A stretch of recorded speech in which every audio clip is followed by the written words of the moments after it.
இந்த ரெண்டு பற்றி உங்களுடைய கருத்து சொல்லுங்கள். அவரே சொல்கிறாரு, கேள்வியிலே சொல்கிறாரு, தீர்ப்புகள் வருதுன்னு சொல்கிறார். அப்படின்னா என்னென்னா நீதி சொல்லப்படுவதில்லை, தீர்ப்புகள் தான் வருது. இப்போ உதாரணமாக இது பல தீர்ப்புகளை நாம் சொல்ல முடியும். எல்லாருக்கும் தெரிந்த பாபர் மசூதி தீர்ப்பையே நம்ம வச்சுக்கிடுவோம். இப்போ பாருங்கள், அந்த தீர்ப்பு வழங்கப்படும் போது இங்கே ராமர் பிறந்தார் வளர்ந்தார் என்பதற்கான வரலாற்று சான்றுகளோ தொல்பொருள் ஆய்வோ இல்லை, தீர்ப்பில் இருக்கு இல்லை. ஆனால் இங்கே தான் பிறந்திருக்காரு வளர்ந்துருக்காருன்னு மக்களால் நம்பப்படுகிறது, ஒரு நம்பிக்கை இருக்குது. அதனால இந்த இடத்துல ராமர் கோயில் கட்டிக்கலான்னு தீர்ப்பு சொல்லுது. இது நம்பிக்கையின் அடிப்படையில் சொல்லுது. முத்தலாக்குக்கு ஒரு தடை சட்டம் கொண்டு வருது, அது சட்டப்படி தடையப்படுது. அது ஒரு சமயத்தினருடைய நம்பிக்கை, இது ஒரு சமயத்தினருடைய நம்பிக்கை. ஆனால் இதை நம்பிக்கையின் அடிப்படையில் தீர்ப்பு சொன்ன நீதிமன்றம் அதை சட்டத்தின் அடிப்படையில் தீர்ப்பு சொல்லுது. இது தீர்ப்பு தான் சொல்லுது, நீதி வழங்கலை. விளங்குதா உங்களுக்கு?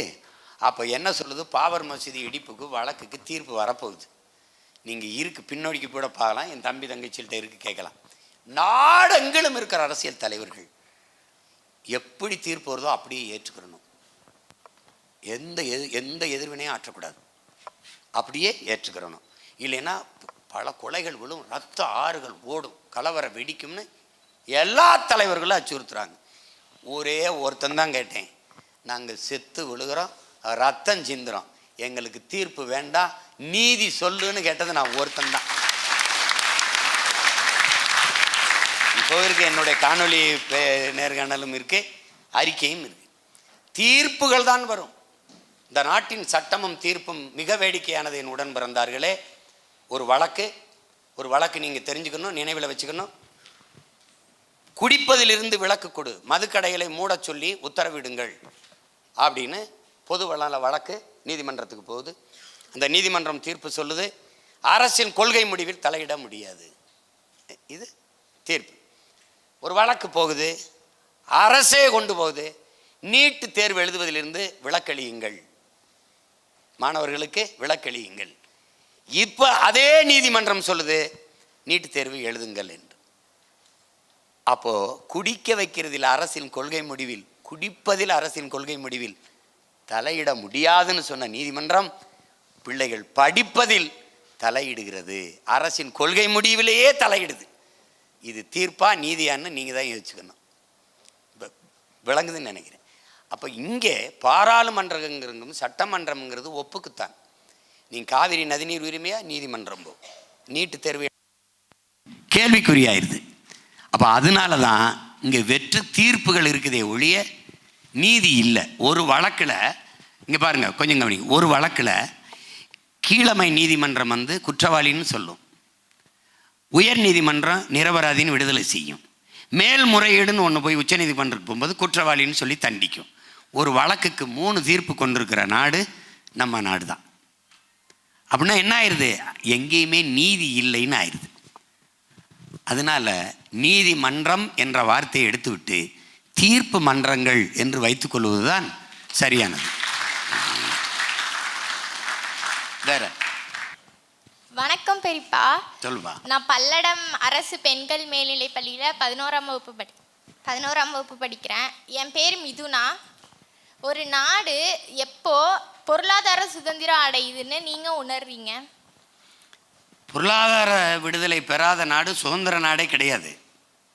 அது முதல்ல புரிஞ்சுக்கணும். சுதந்திரம்ங்கிற ஒற்றை சொல்லில் பல படிநிலைகள், பல அடுக்குகள் இருக்குது. சரியாப்பா? இங்கே பாருங்கள், முதல்ல மனிதனின் பிறப்பின் அடிப்படையில் பேதம் பாராட்டுகிற, உயர்வு தாழ்வு பாராட்டுகிற, உயர்ந்தவன் தாழ்ந்தவன், மேல் சாதி கீழ் சாதிங்கிற பாகுபாடு இருக்குல்ல, அது இல்லாத சமூக விடுதலை வேணும். அடுத்தது ஏழை பணக்காரன் என்று பாகுபாடு பாராட்டுகிற அந்த வர்க்கம் இருக்குல்ல, அந்த பாகுபாடு இல்லாத, ஏழை பணக்காரன் வேறுபாடு இல்லாத வர்க்க விடுதலை வேணும். பிறகு ஆண் பெண் என்று பாலியல் வேறுபாடு பாராட்டுகிற அந்த நிலை இல்லாத, ஆணும் பெண்ணும் சமம், ஆணுக்கு பெண் சமம் இல்லை, ஆணும் பெண்ணும் சமம் என்கிற பாலியல் வேறுபாடற்ற பெண்ணிய விடுதலை வேண்டும். இந்த 3 படிநிலையில் விடுதலைக்கு பிறகு மேலான ஒரு விடுதலை இருக்கு, அதுதான் பொருளாதார விடுதலை. பொருளாதார விடுதலை அடையாத நாடு அடிமைதான். இந்தியா விடுதலை பெற்ற நாடு என்றால் 156 லட்சம் கோடி கடன் பெற்றிருக்கிற நம் நாடு விடுதலை பெற்ற நாடா அடிமை நாடா? நீங்க ஒருத்தர்கிட்ட கடன் வாங்கிட்டீங்க, ஒரு 1000 ரூபா வாங்கிட்டீங்க, கொடுக்க முடியலன்னா அவர் எஜமான் ஆயிடுவார், நீங்கள் அடிமையாயிரு, கை கட்டிடுவீங்க. அப்போ நீங்கள் அடிமை தான். இப்போ இந்த நாட்டில் நிறுவுகிற மெட்ரோ, 8 வழிச்சாலை, ஏர்போர்ட் விரிவாக்கம், போர்ட் விரிவாக்கம், புதிய புதிய துறைமுகங்கள், இந்த விண்ணூர்தி நிலையங்கள்லாம் இருக்குல்ல, இதெல்லாம் யாருடைய திட்டம்னு நினைக்கிறீங்க? அது உலக வங்கியினுடைய திட்டம், கடன் கொடுத்த எஜமானுடைய திட்டம். அது நீங்கள் அமெரிக்க பொருளாதார அடியாளின் வாக்குமூலத்தை படிச்சிங்கன்னா அதிலே தெரியும். உங்கள் நாட்டு தலைவர்களுக்கு கடன் கொடுப்போம், பொருளாதாரம், தொழில், பாதுகாப்பு, இதில் எங்களுக்கு வேலை செய்கிற ஆட்களாக அவர்களை கையெழுத்து வாங்கிட்டு பயன்படுத்துவோங்கிறான்.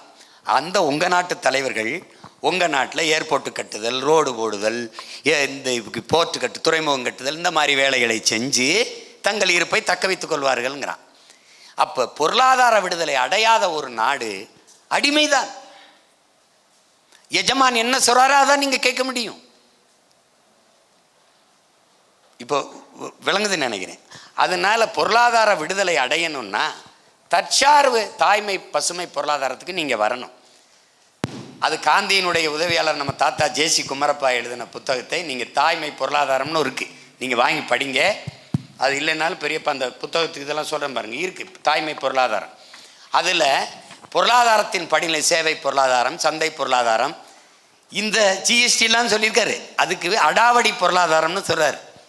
அடாவடி பொருளாதாரம்னா என்னன்னு நீங்கள் தெரிஞ்சுக்கணும்ல. இந்த ஜிஎஸ்டி வரியை நான் பேசியிருப்பேன் அண்ணன், ஜிஎஸ்டி வரி போடும்போது. அடாவடி பொருளாதாரம்னா கரும்பு விதைக்கிறோம், கரும்பு விளைய வைக்கிறோம், வாழை விளைய வைக்கிறோம், தோட்டம் என்னது, நட்டது நான், நாற்று நட்டது நான், கரும்பை போட்டது நான், ஓராண்டு உழைச்சிருக்கேன், கரும்பு வெட்டணும், நாளைக்கு வெட்டணும், விளைஞ்சிருச்சு, வாழை பறிஞ்சிரு, வாழையை தார் விட்டுருச்சு, வெட்டணும், நாளைக்கு வந்து ஆளை கூட்டிகிட்டு வந்து வெட்டலாம்னு நான் இருக்கும்போது யானையும் குரங்கும் வந்து நாசம் பண்ணிடுது, கரும்பை புறம் தின்னுறது, வாழையை புறம் அழிச்சுக்கிட்டு போயிடுது.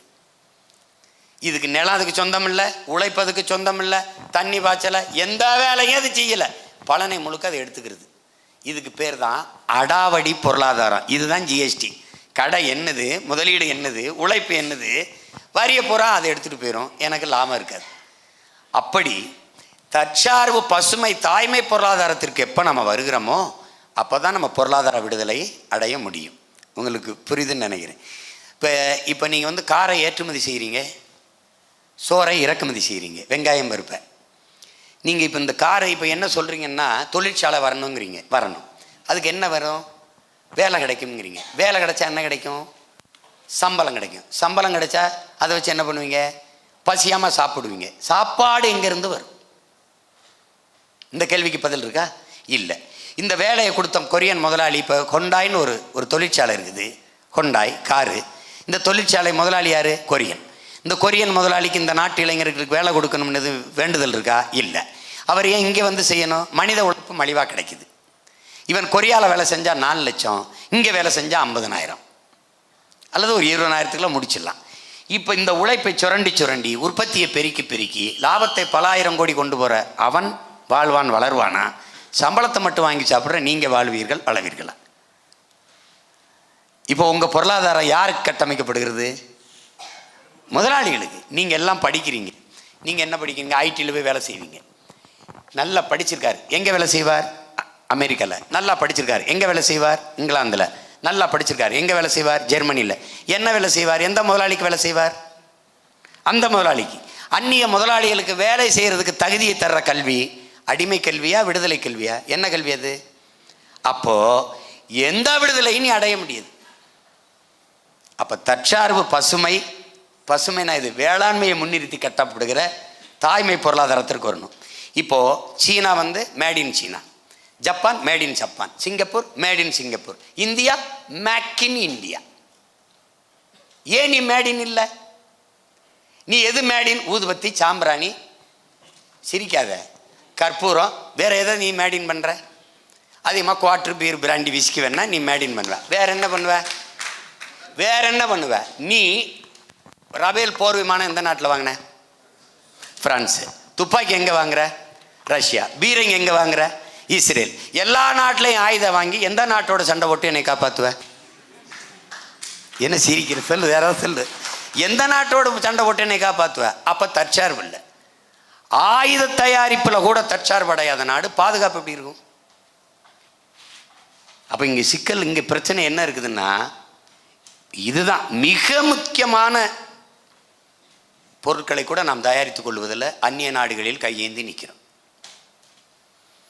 அப்போ இப்போ தாய்மை பொருளாதார இந்த மேக்கின், இந்த மேடின், அதுக்குன்னா வயிறு என்னது? சுமப்பது நான், பிறந்தவண்ண பிள்ளை என்னதில்லை. இதுதான் வாடகை தாய் பொருளாதார கொள்கை. இதுதான் மேக் இன் இந்தியா.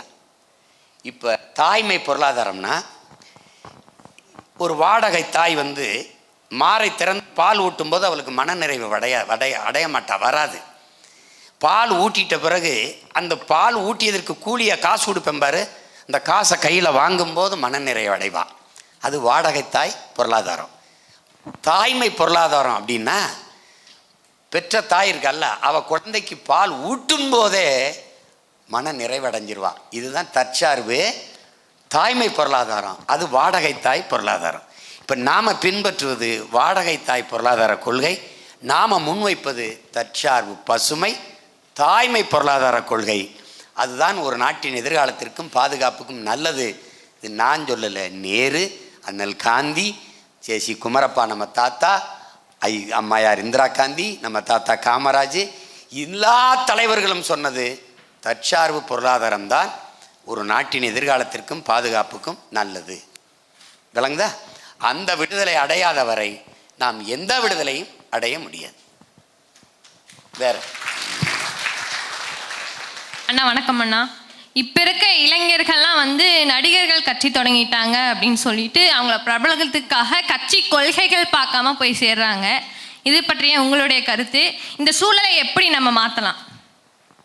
உட்காருங்க, நான் சொல்கிறேன். தமிழன் ஏன் அடிமையானான் அப்படிங்கிற நூலில் நம்ம ஐயா காப்பா அரவாணன் அவர்கள் தமிழர்கள் அடிமையானதற்கு ஒரு காரணம் சொல்கிறாங்க. தன்னிடத்தில் இருப்பதை விட பிறரிடத்தில் இருப்பது உயர்ந்தது என்கிற இழிவான சிந்தனை. இப்போ நம்ம மொழியை விட ஆங்கிலம் அறிவுன்னு நினச்சிட்டு இருக்கிற மாதிரி ஒரு உதாரணம் சொல்கிறேன். ரெண்டாவது, தன்னின பகை. நான் உயர்ந்த சாதி, அவன் தாழ்ந்த சாதி என்று ஒருவரை ஒருவர் தாழ்த்தி வீழ்த்தி கொள்ளுகிற தன்னின பகை. மூணாவது, போர்க்குணம் இன்மை. முதலில் பண்பட்ட இனம் போர்க்குணமற்று போகும். அந்தனால இவன் போர்க்குணமற்று போயிட்டான். எதாக இருந்தாலும் சகித்துக்கிறான். விடுப்பா எதுக்குப்பா பிரச்சனைன்னு எல்லாற்றையும் சகித்து அடிமையாயிட்டான்.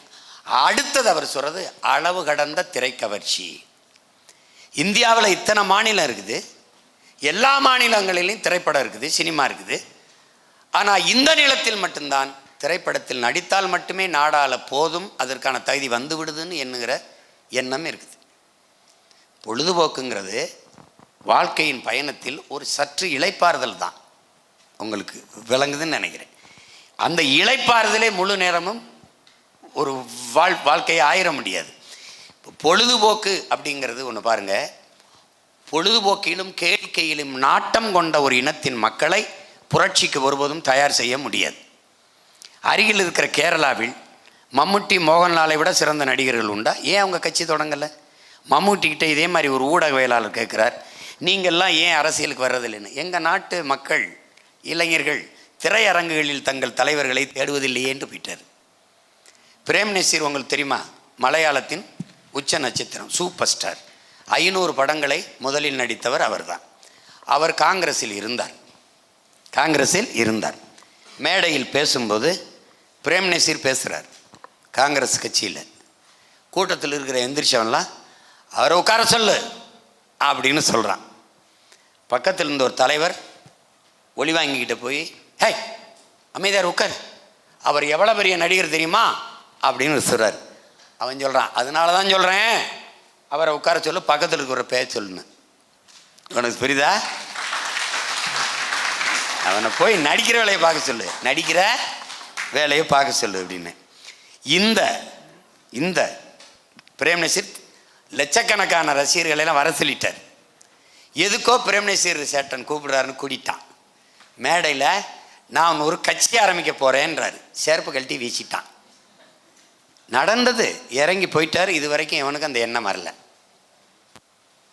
ஆனால் இங்கே ஒரு அறிவார்ந்த தமிழ் சமூகம், ஆகப்பெரிய சான்றோர்கள், அறிஞர்கள், அவ்வளவு பேர் பிறந்த ஒரு இனத்தில் பிறந்த இவன் பொழுதுபோக்குக்கும் கேளிக்கைக்கும் அவ்வளவு முன்னுரிமை கொடுக்குறான். இது என்ன பண்ணணும்னா, எடுத்தவொடனே இதை எப்படி வீழ்த்துறது அப்படிலாம் ஒன்றும் சொல்ல முடியாது. விடணும், விட்டு அப்புறம்தான் பார்க்கணும். எம்ஜிஆரை முன்னுதாரணமாக சொல்லவே கூடாது. எம்ஜிஆர் வந்த கால சூழல் வேறு, அந்த நிலைமை வேறு, இன்றைக்கி இருக்கிற சூழல் வேறு. அதனால் இந்த திரைக்கவர்ச்சி, இந்த பணம் கொடுத்து வாக்கை பறித்தல், இந்த இலவசங்களை அறிவிப்பது, ஓட்டுக்கு இது மகளிருக்கு 1000, இளைஞர்களுக்கு பெண்களுக்கு 1000, இளைஞர்கள் இந்த தமிழ் மகனுக்கு 1000, இது எல்லா கொடுமையும் சேர்த்து மாற்றி வீழ்த்துவதற்கு பெயர் தான் புரட்சி. உங்களுக்கு புரியுதுன்னு நினைக்கிறேன். அதை நம்ம செய்யணும். அதனால் இது அப்படி இருக்கும், கொஞ்ச நாள் இருக்கும். அது விளம்பரத்திற்கு வெளிச்சம் தேவை, வெளிச்சத்துக்கு விளம்பரம் தேவையில்லை. அதனால் அதை போய் கண்டுக்கிற வேண்டியதில்லை. என்னை கேட்டாங்க, எப்படிங்க அது அப்படின்னு. பொழுதுபோக்கு தளத்தில் தலைவனை தேடுகிறவன் என்னை நாடமாட்டான், தேட மாட்டான். போராட்ட களத்தில் தலைவனை தேடுகிறவன் என்னை தேடுகிறான். காத்தடிக்கும் திசையெல்லாம் பறந்து செல்கிற பதர்கள் அல்ல என் வாக்காளர்கள். புயலே அடித்தாலும் அதே இடத்தில் நகராமல் நிற்கிற உயர்ந்த தூய நெல்மணிகள் தான் என்னுடைய வாக்காளர்கள். கொள்கையற்ற அரசியல் அதுவும் பாவம்ங்கிறார். 10 பாவம் சொல்கிறாரு காந்தி, அதில் கொள்கையற்ற அரசியலும் பாவம் தாங்கிறார். அதனால் அதையும் ஒரு கை பார்ப்போம். எவ்வளவோ பார்த்துட்டோம், அதையும் பார்த்துருவோம். சிவனா, நான் உங்களை நேசிக்கிறேன். I love you. மீட்டும் திருநெல்வேலியில் இருந்தாரோன்னா நம்ம ஒரு பெரிய கேள்வி. மாத்தூர் தொட்டிப்பாலத்துக்கு போவேன், அப்போ காமராஜரையா பெருமையாக பேசிகிட்டே இருப்போம் நாங்கள் பசங்களாம். தஞ்சாவூர் கோயிலுக்கு போகும்போது அங்கே நம்ம சோழனோட கட்டிடங்களை எவ்வளோ பெருமையாக பேசுவோம். அதேமாதிரி இந்த திராவிட அரசியல் சாதனை பேசும்போது இந்த டாஸ்மாகில் அதெல்லாம் குடிக்கிறத பற்றி நம்ம பேசுவோம். அதுவே நான் மலை பாதுகாப்பு, மொழி பாதுகாப்பு, தமிழ் ஆளன்னு எங்கே இதாக பேசிட்டோம்னா, நீ சீமான் கட்சா, நாம் தமிழர் கட்சான்னு என்னை கேட்பாங்க. அந்தளவுக்கு ஒரு வரலாற்றை நீங்கள் மாற்றிட்டீங்க. வாழும்போதே எல்லோரும் உங்களை பற்றி பேச அளவுக்கு எங்களை மாற்றி வச்சுருக்கீங்க. கேள்வி என்னென்னா, ஒரு 5 தலைமுறை தாண்டி இப்போ நாங்கள் உங்களை சமகாலத்தில் வாழ்கிறோம். ஒரு 5 தலைமுறை தாண்டி சீமான் இப்படி செஞ்சிட்டாரு, சீமான் இப்படிலாம் செஞ்சிட்டாரு அப்படின்ட்டு உங்களை பற்றி ஒரு தலைமுறை பேசுது. நீங்கள் அதை எந்த மாதிரி சாதனையாக அவங்கள்ட்ட கொண்டு போய் சேர்ப்பீங்க? உங்கள் சாதனையில் முதன்மையான சாதனை எதுவாக இருக்கும்? அந்த மக்கள், அந்த எங்களை மாதிரி ஒரு தலைமுறை உங்களை பற்றின முதன்மையான சாதனையை எதுவாக பேசணும் அப்படின்னு நீங்கள் ஆசைப்படுத்தீங்க. சீமானனை இதை செஞ்சிட்டாருடா அப்படின்னு அந்த தலைமுறை எங்களை மாதிரி இப்போ பேசணும்னா உங்கள் சாதனை எதுவாக இருக்கணும் முதன்மையான சாதனையா? நன்றிண்ணா. ஐ லவ் யூண்ணா. அதாவது ஒரு கனவு, ஒரு புனிதமான கனவு. அது என்னுடையது இல்லை, என் தலைவனோடதும் இல்லை. பல ஆயிரம் ஆண்டுகளாக எங்கள் முன்னவர்கள் தூக்கி சுமந்து வந்த கனவு. அரசியல் பிழைத்தோருக்கு அறம் கூற்றாகும் என்று சொன்னது தமிழ்தான். தமிழ் மட்டும்தான் அரசியலே அறத்தின் வழி நிற்கணும்னு சொன்னது. இப்போ அந்த அடிப்படையில் எங்களுக்கு ஒரு கனவு இருக்குது. பசி, பஞ்சம், ஊழல், லஞ்சம், கொலை, கொள்ளை, சாதிய இழிவு, தீண்டாமை, அடக்குமுறை, ஒடுக்குமுறை, மதுமத போதை, பெண்ணி அடிமைத்தனம், இது ஏதுமற்ற தூய தேசம். அனைவருக்கும் கல்வி, கல்விக்கேற்ற வேலை, வேலைக்கேற்ற சம்பளம், அதை கொண்டு வாழ்கிற பெருமைமிக்க வாழ்வு. காட்டு வளம், கனிம வளம், நீர்வளம், நிலவளம், மலைவளம், கடல் வளம், மண்வளம் எல்லாவற்றையும் காப்பது. உங்களுக்கு புரியுதுன்னு நினைக்கிறேன். இது எல்லாவற்றையும் ஒழித்து புதிய ஒரு தேசம் செய்வோம். மக்கள் புரட்சியால் அதை உறுதி செய்வோம். ஒரு காலம் வரும்போது நீ கேரளாவுக்குள்ள போ, காலி இடம் என்ற ஒன்று இருக்காது. எம்டி லேண்டு அப்படின்னு இருக்குல்ல, அது இருக்காது. நாம் வரும்போது நீ சாலையில் பயணிச்சின்னா இதுவரை பார்த்த நாடு இருக்காது. பூமியின் சொர்க்கமாக மாறும். எப்படி மாறும்னா, இப்படி நீ திரும்பி பார்த்தீங்கன்னா ஒன்று காடு, இல்லைன்னா ஆடு மாடுகளின் மேய்ச்சல் நிலம், இல்லைன்னா வேளாண் செய்கிற விளை நிலம், இல்லைன்னா ஏரி குளங்கள் நீர்த்தேக்கங்கள். மேலே இருந்து நீ பார்த்தீனா தேகத்தில் தேமல் இருக்கிற மாதிரி என் பூமி தாயின் தேகத்தில் நீர் தேமல்கள் அங்கே அங்கே அங்கே அங்கே திட்டு திட்டா இருக்கு.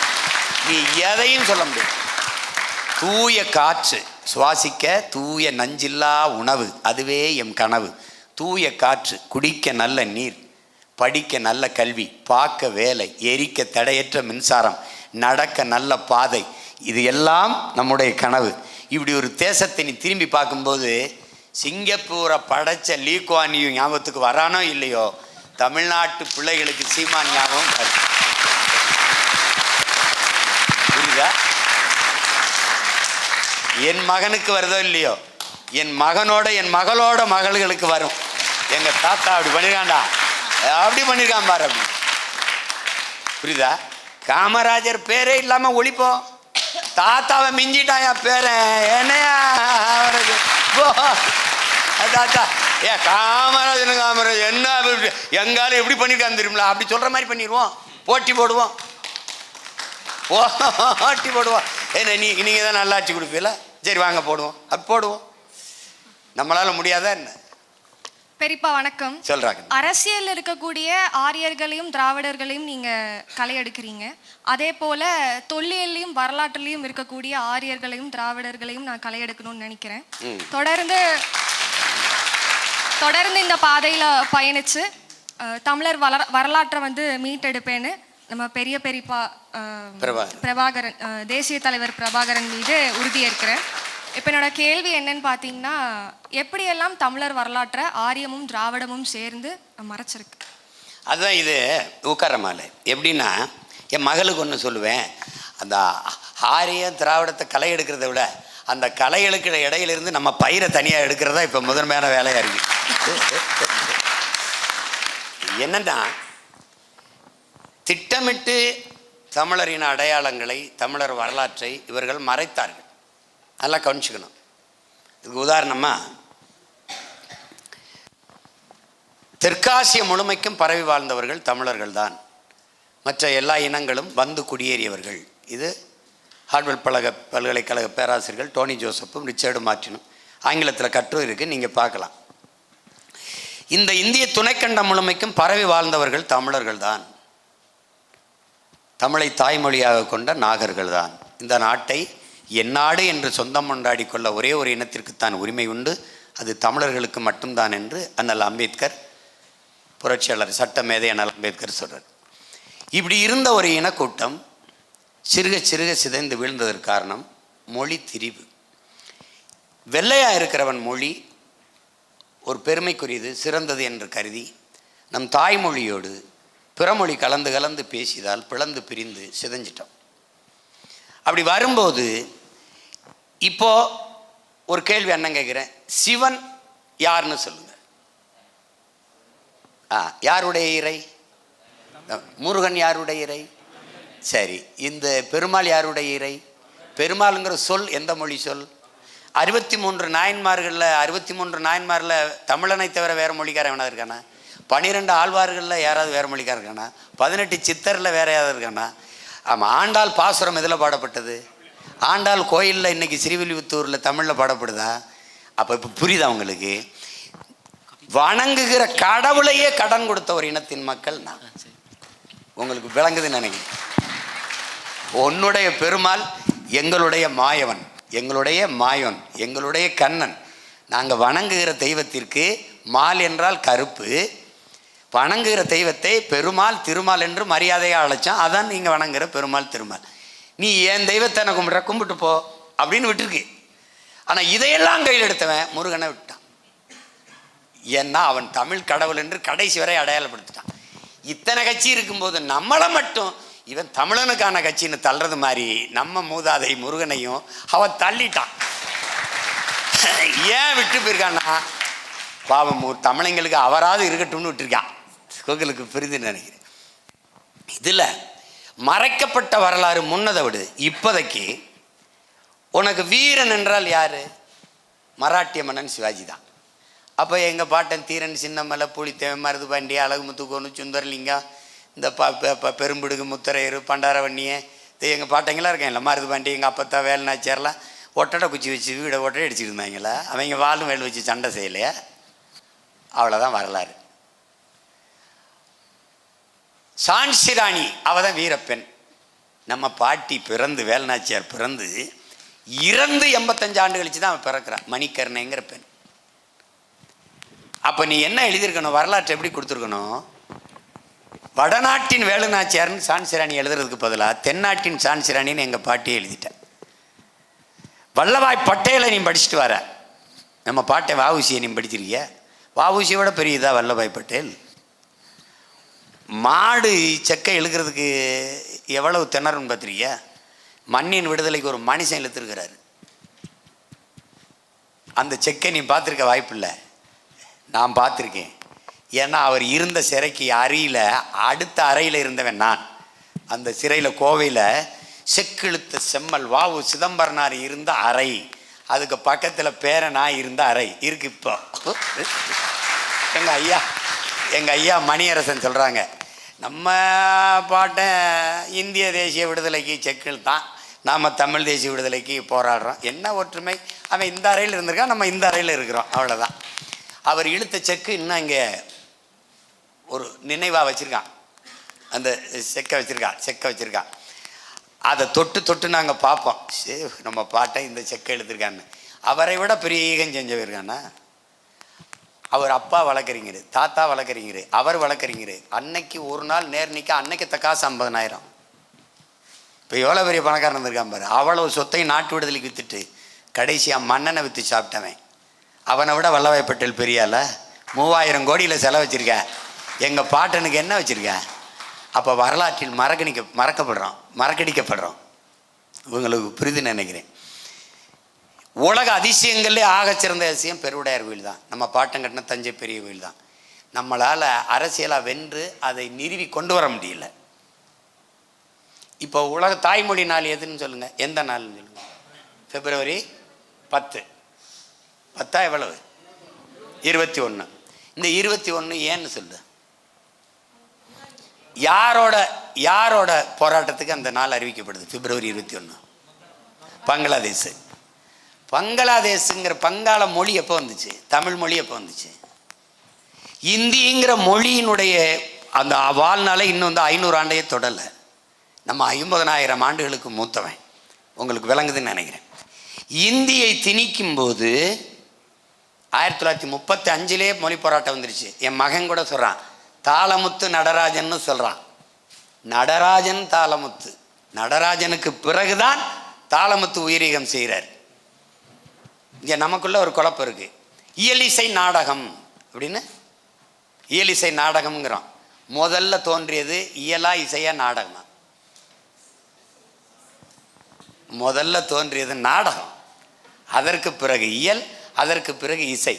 சும்மா அப்படி சொல்கிறதுக்கு இந்த ரைமிங்காக வருதுன்னு சொல்லுவாங்கல்ல, அது மாதிரி இயலிசை நாடகம், நாடகம் இயல் இசை. அது மாதிரி நடராஜன் தாளமுத்து. அப்போது 1935 தொடங்கிய மொழி போராட்டம் 800க்கும் மேற்பட்ட ஈக மறவர்கள் உயிரீகம் செய்து போராடி இந்தி திணிப்பை எதிர்த்தோம்.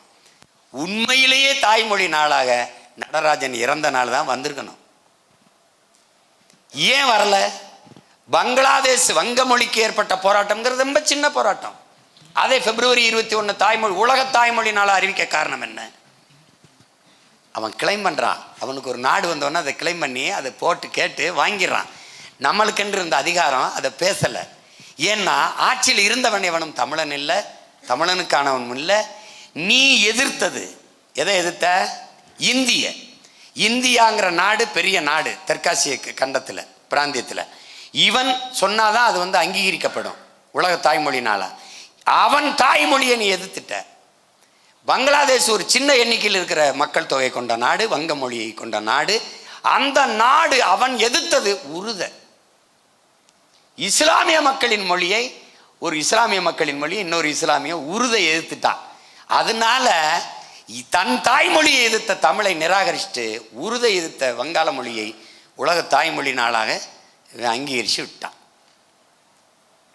எவ்வளோ பெரிய வரலாற்று திரிவுன்னு பாரு. ஒன்றும் இப்படி திட்டமிட்டு மறைக்கப்பட்டதுனால இப்போ வரைக்கும் பெருவுடையார் கோயிலில் திராவிட கட்டடக்கலைன்னு தான் சொல்லுவான். 1000 ஆண்டுக்கு முன்னாடி இந்தியாங்கிற சொல் எது, நாடு எது, இந்த நிலப்பரப்பு எது, திராவிடம்ங்கிற சொல் எது இருக்கா? இந்துங்கிற சொல் இருக்கு, தமிழ் இலக்கியத்தில் இருக்கு. இந்துனா என்ன? நிலவுனாலும் மதியனாலும் நிலவுனாலும் நிலவு, இந்துனாலும் நிலவு. ஆனால் இரு சொல் ஒரு பொருளை குறிக்கும். இந்து மதி, கார்னாலும் மேகம், மேகம்னாலும் மேகம், கார் மேகம். இரு சொல் ஒரு பொருளை குறிக்கும். உங்களுக்கு புரியுதுன்னு நினைக்கிறேன். அது தமிழில் தான் அந்த அழகு உண்டு, அந்த சுவை உண்டு. ஆனால் இன்னைக்கு வரைக்கும் கீழடி 2800 ஆண்டுக்கு முன்னாடி இருக்கிற அந்த தமிழருடைய நாகரிகம், அந்த வாழ்வியல் அடையாளங்களை இந்த கூட்டம் திராவிட நாகரிகங்குது, அந்த கூட்டம் இந்திய நாகரிகங்குது. ஒருத்த நாக்கு கூட பேச மாட்டேங்குது தமிழர் நாகரிகம்னு. அதை தான் என் மக சொல்கிறான். இப்போ என்ன பண்ணணும்னா, இப்போ நாம் ஒரு தூய தமிழ் மகன் அதிகாரத்தில் ஏறி உட்காரும்போது ஒருத்தனுக்கு இது இந்திய நாகரிகம் என்றோ திராவிட நாகரிகம் என்றோ சொல்ல துணி வருமானு மட்டும் பாரு. சொல்ல மாட்டான். சொல்ல சொல்லு பார்ப்போம். இப்போ சொன்ன திராவிடம் தமிழ் தேசியம் ரெண்டும் ஒன்று தான்.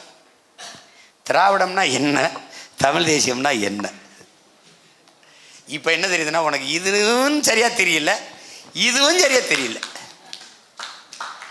உங்களுக்கு சிக்கல் புரியுதா? இதுதான் இங்கே இருக்க பிரச்சனை. அதை தான் என் மக சொல்கிறான், மீட்டெடுக்கணும். ஒன்றை நீங்கள் நம்பிக்கையோடு பார்க்கணும். புரட்சியாளர் அம்பேத்கர் சொன்ன மொழியை என் பிள்ளைகள் கவனத்தில் வச்சுக்கணும். வரலாற்றில் புறக்கணிக்கப்பட்ட இனத்தின் மக்கள் ஒரு நாள் தங்களுக்கான வரலாற்றை தாங்களே எழுதுவார்கள். அதனால் இப்போ மக செய்கிறது சாதாரண வேலையாக தெரியும். வரலாற்றில் பெரும்பணி, அந்த ஆய்வு, இது எப்படி ராமகலன் இருந்தா இருக்கு பெரியப்பான்னு எடுத்து காட்டிடுவான். அதனால தேடல் அவசியம். நம்முடைய வேர் தேடி நம்ம பயணிக்கணும்.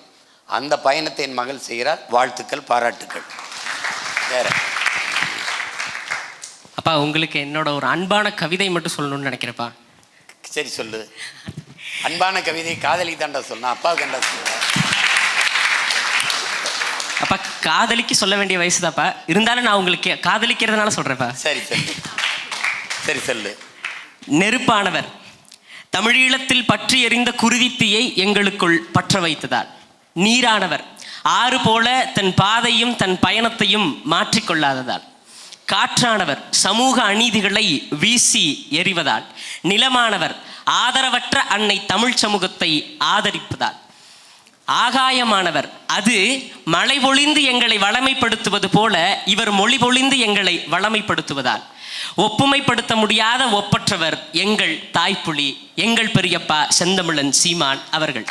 கனிமவள கொள்ளையை எதிர்க்கும் குறிஞ்சி நிலத்து முருகனிவர், 10 ஆண்டு பசுமை திட்டத்தை அறிவித்த முல்லை நிலத்து மாயோனிவர், வேளாண்மையை அரசு பணி என்று அறிவித்த மருது நிலத்து இந்திரனவர், நெய்தல் படையை கட்டியமைப்பேன் என்ற வருணனவர், என் நிலம் பாளையாகிவிடக் கூடாது என்று கூறும் கொற்றவையின் பேரனவர். ஆம், அவர்தான். விமர்சனங்களை விதையாக்கியவர், தன் பேச்சையே மூச்சாக்கியவர், தன் குரலையே ஆயுதமாக்கியவர். களத்தை இவர் தேர்ந்தெடுத்தார், காலம் இவரை தேர்ந்தெடுத்தது. மொழியியல் பேசி எங்கள் வாழ்க்கை காத்தார், சூழலியல் பேசி எங்கள் வளம் காத்தார், பண்பாட்டுவியல் பேசி தமிழர் வரலாறு காத்தார். இப்படி இயல்பல பேசி தமிழர் இருப்பை போற்றினார். சட்டையில் அணிய பயந்த எங்கள் தலைவனை தமிழர் அடையாளம் என கற்பித்தார். ஆம், அவர்தான் எங்கள் கொள்கை தலைவன், எங்கள் அரசியல் வழிகாட்டி, எங்கள் முன்னோடி. சீமான் என்பவர் 2 கை 2 காது 2 கையோடு இருக்கும் வெறும் சதைப்பிண்டம் அல்ல, ஒட்டுமொத்த தமிழ் தேசிய இனத்தின் ஒற்றை குறியீடு. எல்லோரும் அன்போடு சொல்கின்றார்கள், நான் பேரன்போடு சொல்கின்றேன், பெரியப்பா ஐ லவ் யூ.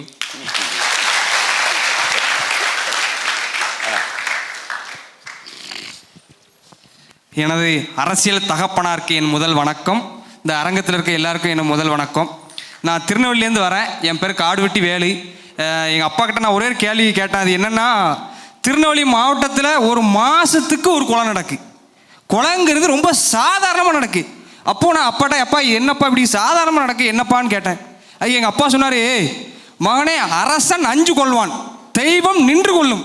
ஆனால் இந்த காலத்தில், இந்த நிகழ்காலத்தில் அந்த ரெண்டுமே சரியா இல்லைன்னு சொன்னார்.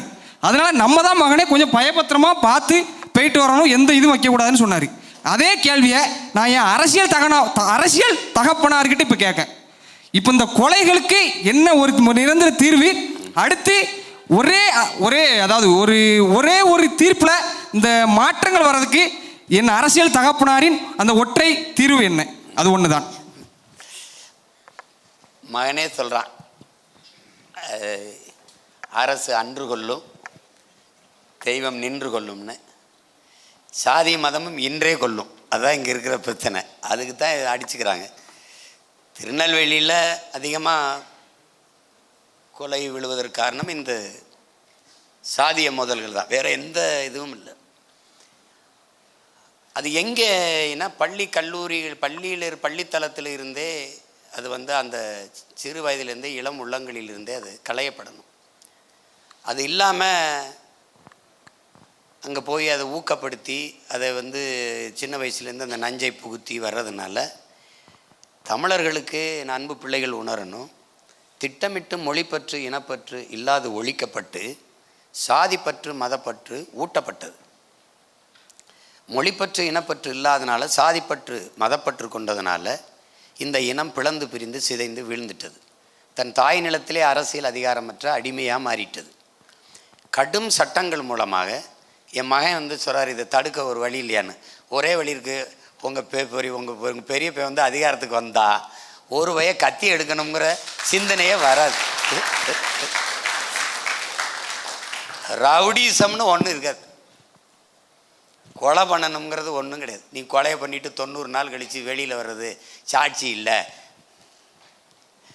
பண்ண பலகடா பச்சை படுகொலை, பைந்தமிழினத்திற்கு உயிரடா விடுதலை தான். நீ மரண பயம் ஒன்று தான் மனித குலத்தை சரி செய்யும். தொட்டா போட்டுருவாங்கிற பயம் வந்துச்சுன்னு வச்சுக்க, எவனும் செய்ய மாட்டான். கடும் சட்டங்கள் மூலமாக உன் மண்ணை, தமிழ்நாட்டின் அமைதி பூங்காவாக திருநெல்வேலியை மாற்றி காட்டும். நம்ம பாட்டனார் பூலித்தேவன், அழகுமுத்துக்கோன், சுந்தரலிங்கனார், வெள்ளையத்தேவன், பெரும்பாவளன் பாட்டன் பாரதி, நம்ம பாட்டனார் வஉசி பிறந்த மண்ணை புனிதப்படுத்துவோம். நீ எதை பற்றியும் கவலைப்படாத. கொஞ்ச நாள் பல்ல கடிச்சிட்டு. வணக்கம்ண்ணா. நான் ராமநாதபுரம் மாவட்டம் மீனவ கிராமத்தை சேர்ந்த ஒரு பையன். நான் இங்கே பேச வந்த விடயம் என்னென்னா, எங்களின் நீண்டகால பிரச்சனை கச்சத்தீவை பற்றி. இது வரைக்கும் இருந்த கட்சியாக இருக்கட்டும், இதுக்கு முன்னாடி இருந்த கட்சியாக இருக்கட்டும், இவை ரெண்டுமே தேர்தல் வரும்போது மட்டும் அது பத்திரிக்கையில் தாய்மாமன் பெயரை போடுற மாதிரியே மறக்காமல் கச்சத்தீவை மீட் பண்ண சொல்கிறாங்க. ஆனால் இது வரைக்கும் எந்த நடவடிக்கையுமே எடுக்கிறது இல்லை. அதை பற்றி பேசுகிறது கூட கிடையாது. ஃபஸ்ட்டு நீங்கள் அதிகாரத்துக்கு வந்தால் எந்த முறையில் கச்சத்தீவை மீட்பீங்க? அப்புறம் ஒன்று, அதை மத்திய அரசிட்ட கேட்டு மீட்பீங்களா, இல்லை நீங்களா சர்வதேச நீதிமன்றத்தை நாடி மீட்பீங்களா? அவ்வாறு சர்வதேச நீதிமன்றத்தை நாடுகின்ற பொழுது அது மத்திய அரசு துணை இல்லாமல் நடக்காது. இந்த சூழ்நிலைகளை நீங்கள் எப்படி கையாளுவீங்க? என்ன சொல்கிறான், ரகசியத்தெல்லாம் சொல்கிறான். அவன்தான் எனக்கிட்ட, இங்கே பாரு, அவன்தான் எனக்கிட்ட கெஞ்சுவான் என்னை விட்டுருன்னு. புரியுதா? கண்டிப்பாக நம்புகிறோம். நான் சொல்கிறதுக்கு எங்களுடைய தலைவர், சரி நம்முடைய தலைவர் அந்த நிலத்தில் நிற்கிற வரை நம்ம மக்களை அவன் சிறைபிடிச்சானா, சுட்டானா, படகு பறிச்சானா, வலையை கிழிச்சானா சொல்லு? இல்லைண்ணா, கண்டிப்பாக கிடையாது. அங்கே ஒருத்தன் நிற்கும்போது, ஒரு வீர மகன் நிற்கும்போது அவனால் தொட முடியல. இங்கே உங்கள் அண்ணன் உட்கார்ந்த போது அவன் தொட்டுட்டான்னா நீ நிற்க. கண்டிப்பாக அந்த நம்பிக்கை இருக்குண்ணா. அதனால தான் நீ கச்சத்தீவை எடுன்னு சொன்னில, அவன் இப்போ பாரு நம்ம ஆளுக்கு கதர் வாங்கி பாரு. என்னங்க இப்படி பண்ணுறீங்க? எப்படி பண்ணுறோம்? நான் நெய்தல் படை கட்டும்போது உனக்கு இதை எப்படி சொல்கிறதுன்னு தெரியல. அதுக்கு வேறு வழக்க போட்டு வேற வச்சிருக்கான் என் மேலே. இந்த பாரு, நெய்தல் படை நான் சொல்லும்போது எல்லாம் சிரித்தான். நீ கோஸ்ட் கார்டுன்னு வச்சுருக்கீல்ல, அதை நான் தமிழில் நெய்தல் படையாக கட்டுறேன். கேரளாவில் பினராயி விஜயன் கட்டி நான் சொன்ன மாதிரியே சீருடையெல்லாம் போட்டு அணிவகுப்பு நடத்தும்போது இவன் ஆஹாஹாண்ணா நான் சொல்லும்போது என்னை கேவலமாக பேசுவான். என்னை சொல்கிறவன் சீமாங்கிறனால அவனுக்கு சிரிப்பாக இருக்கும். மீனவர்களை அந்த படையில் எடுப்பேன். அவனுக்கு கல்வி தகுதி இருக்காது, உடல் தகுதி இருக்காது. முதல் தகுதி நீச்சல் தெரியுமா, படகொட்ட தெரியுமா, இது புரியுதா? படையில் எடுத்துருவேன், பயிற்சி கொடுத்துருவேன். நீ சாப்பாடு கொண்டு வர, பெட்ரோல் கொண்டு வர, அதெல்லாம் பேச்சு கிடையாது. நான் கொடுக்குற கையெறி குண்டை கொண்டு வரேன். எப்படி குண்டை கொண்டு வர, அவன் தொட்டான்னா தூக்குடா அப்படின்னு போட்டேன்னு வச்சுக்க, தமிழன் யார் என்பது எனக்கு தெரியும், சிங்களம் யார் என்பதும் எனக்கு தெரியும். ஒரு தடவை போட்டேன்னு வச்சுக்க, ஏன் பக்கத்திலே வரமாட்டேன். புரியுதா? கண்டிப்பாக. இப்போ பாருங்க எப்படி சொல்கிறாரா, அப்படி சொல்கிறாரு, இராணுவத்தை மதிக்கலம்ப. நான் மதிக்கிறேன். ஆனால் ஒரு தடவையாவது என் மீனவனை தாக்கும்போது நீ தடுத்து காப்பாற்றிருந்தீன்னா நான் மதிப்பேன். குஜராத்தில் ஒரு மீனவனை பாகிஸ்தான் கடற்படை இராணுவம் கைது பண்ணி கொண்டு போகும்போது பின்னாடியே விரட்டி போய் அந்த கடற்படை, இந்திய கடற்படை இராணுவம் மீட்டு கொண்டு வந்துச்சுல, அப்படி ஒரு தடவையாவது இந்திய கடலுக்குள் நிற்கிற கடற்படை இராணுவம் என் மீனவனை கைது பண்ணும்போது தடுத்து காத்ததாங்கிறதான் கேள்வி. அப்போது வேறு வழி கிடையாது. என்னையை நான் தற்காத்து கொள்வதற்கு ஒரு படையை கட்டுவேன், இந்த கோரிக்கையை வைப்பேன். கச்சத்தீவை இருப்பார், ஒரு தடவை இப்படி பாரு, இது எப்படி இருக்குன்னு பாரு. இப்போ இப்போ இப்போ வந்து நம்ம அதிகாரத்துக்கு வந்துட்டோம். இப்போ பாரு, ஒரு சட்டசபையில் வேலை, கச்சத்தீவை திருப்பி எடு, ஒரு சட்டம் போட்டு அனுப்புகிறேன். என்ன குரல் வரும்னு சொல்கிறேன். கொடுத்தது தான், திருப்பி எடுக்க வேண்டும் என்கிற பேச்சுக்கே இடமில்லை. இதுவரைக்கும் அதான் வந்துக்கிட்டு இருக்கு. திருப்பி நான் கச்சத்தீவை திருப்பி எடு, இல்லை என்றால் என்னை பிரித்து விடு, என்னை பிரித்து விடு.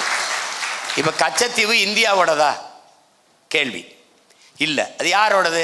என்னோட சொந்த நிலம், எங்கள் பாட்டன் சேதுபதியோடது.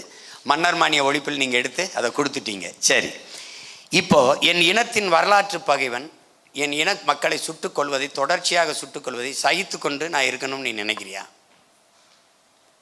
என் இனத்தை, இன மக்களை கொள்கிறவன் உனக்கு நண்பன் என்றால் நான் யார்? நான் நண்பனா பகைவனா? என் இனத்தின் பகைவன் உனக்கு நண்பன் என்றால் நான் யார்? இப்போ நான் வேணுமா அவன் வேணுமா? இந்த நாடு நாடாவதற்கு முன்பிருந்து நிலைத்து வாழக்கூடிய பூர்வீகுடி மக்கள், இந்த நாட்டின் விடுதலைக்கு தூக்கள தொங்கியும் செக்கிழுத்தவன், இந்த நாட்டின் இறையாண்மை தேசிய ஒருமைப்பாடு கட்டுப்பட்டு வாழ்பவன், வரி செலுத்தி வாக்கு செலுத்தி வாழ்ந்து கொண்டிருப்பவன், என்னை தாண்டி சிங்களின் மீது நட்பு கொண்டாட காரணம் என்ன? இப்போ நான் வேணா என்னை வச்சுக்க, அவன் வேணா அவனை வச்சுக்க. அப்போ கச்சத்தீவை திருப்பி எடு, இல்லை என்றால் என்னை பிரித்து விடு. பிரிவினைவாதி பார்த்தீர்களா, அதற்குத்தான் அவருக்கு ஓட்டு போடாதீர்கள், வெல்ல விடாதீர்கள் என்று சொல்லும். இங்கே வா, இங்கே வா. என் தாய் நிலத்தின் ஒரு பகுதியை எடுத்து நாட்டோட சேரு என்று சொல்லுகிற நான் பிரிவினைவாதி, கொடுத்ததான்னு சொல்கிறேன் நீ தேசியவாதியாடான்னு கேட்டால் யார்கிட்ட பதில் இருக்கும்னு சொல்லு. இன்னைக்கு கூண்டுக்குள்ளிருந்து இந்த சேவல் கூவுறதுனால நீ கண்டுக்காமல் போகிற, கூரை மேலே ஏறி ஒரு நாள் கூவுனன்னா நீ என்ன பண்ணுவ? பதில் சொல்லி தானே ஆகணும். அதுதானே ஆகணும்.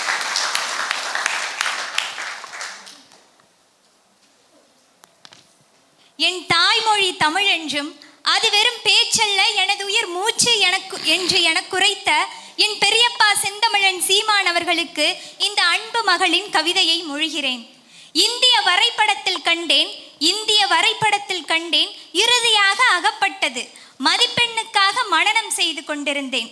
அதை பற்றி சிறிதும் அறிந்திடாத நான் ஏதோ ஓர் சிறு தீவென்று கடந்து சென்றேன். பின் அறிய நேர்ந்தது, அது வெறும் தீவென்று எம் இனத்தின் மெய்யும் குருதியும் உரிமைக்காக கொடையாய் தந்து போராடிய ஓர் புரட்சி நிலம் என்று. ஆம், யாரால் எவரால்? ஓர் குரல் ஒலித்தது, ஓங்கி ஒலித்தது, விழித்தமிழா எழுத்தமிழா என்றது. உன் இனம் இறந்து விட்டது, துரோகத்தால் வீழ்ந்து விட்டது. இனியும் நீ எனக்கென்னவென்றிருந்தால் நாளை உனக்கென்று யார் வருவார் என்று அக்குரல் ஒலித்தது. அப்படி விழித்து கொண்டவரெல்லாம் இன்று அக்குரலாய் ஒலித்த இவர் பின் திரள கண்டோம். இனத்தின் கனவுகளே எங்களதென்று உரிமை கொண்டோம். ஈழத்தில் எல்லாம் முடிந்தது என எண்ணி நகைத்தவர்களுக்கு முன் இவர் தோன்றிட்டார் காலனாய். அங்கே கைவிட்ட ஆயுதத்தை மீண்டும் கையில் எடுத்தார் அறிவாயுதமாய். அன்று துரோகத்தால் வீழ்ந்த எம் இனம், இன்று மீண்டு எழுந்தது இவரால். வீரஞ்செறிந்த ஆயுதம் ஏந்தி போராடிய இனம் இப்போது அதைவிட வீரியமாய் அறிவாயுதத்தை ஏந்தி நிற்கிறது இவரால். தமிழினத்தின் தலைவர் பிரபாகரன் என்று எமக்கு அடையாளம் காட்டியதும் இவரே. மறைந்து அழிந்து கிடந்த வரலாற்றை எமக்கு கற்பித்ததும் இவரே. தமிழன் என்று தமிழனுக்கு உணர்த்தியதும் இவரே. திரைக்கவர்ச்சியில் மூழ்கி கிடந்த எங்களை அரசியல் படித்ததும் இவரே. பலர் தன் கொள்கையில் சமரசம் கொண்டு சென்றவர்களுக்கு மத்தியில் எந்தவித சமரசமுமின்றி தனித்தே இன்று வரை களம் காண்கிறார். ஆதலால் இவர் பின் நாங்கள் நிற்கின்றோம். வெறும் அறிக்கையின் வாயிலாக அரசியல் செய்பவர்களுக்கு மத்தியில் களத்தில் மக்களோடு மக்களாய் நிற்கிறார். ஆதலால் இவர் பின் நாங்கள் நிற்கின்றோம். ஆணும் பெண்ணும் நிகரென நம் பாட்டன் பாரதி உரைத்தார். அவருக்கு பின் அவ்வாக்கை நிகழ்காலத்தில் நிரூபிப்பதும் இவரே. ஆதலால் இவர் பின் நாங்கள் நிற்கின்றோம். இன்று மட்டுமில்லை, என்றும் உறவாய் உயிராய் இறுதி வரை இவர் கரம் பற்றி நடப்போம். புலிப்படையாக உறுதியாக இம்மண்ணில் வென்று புதியதோர் தேசம் படைப்போம். நாம் தமிழராக.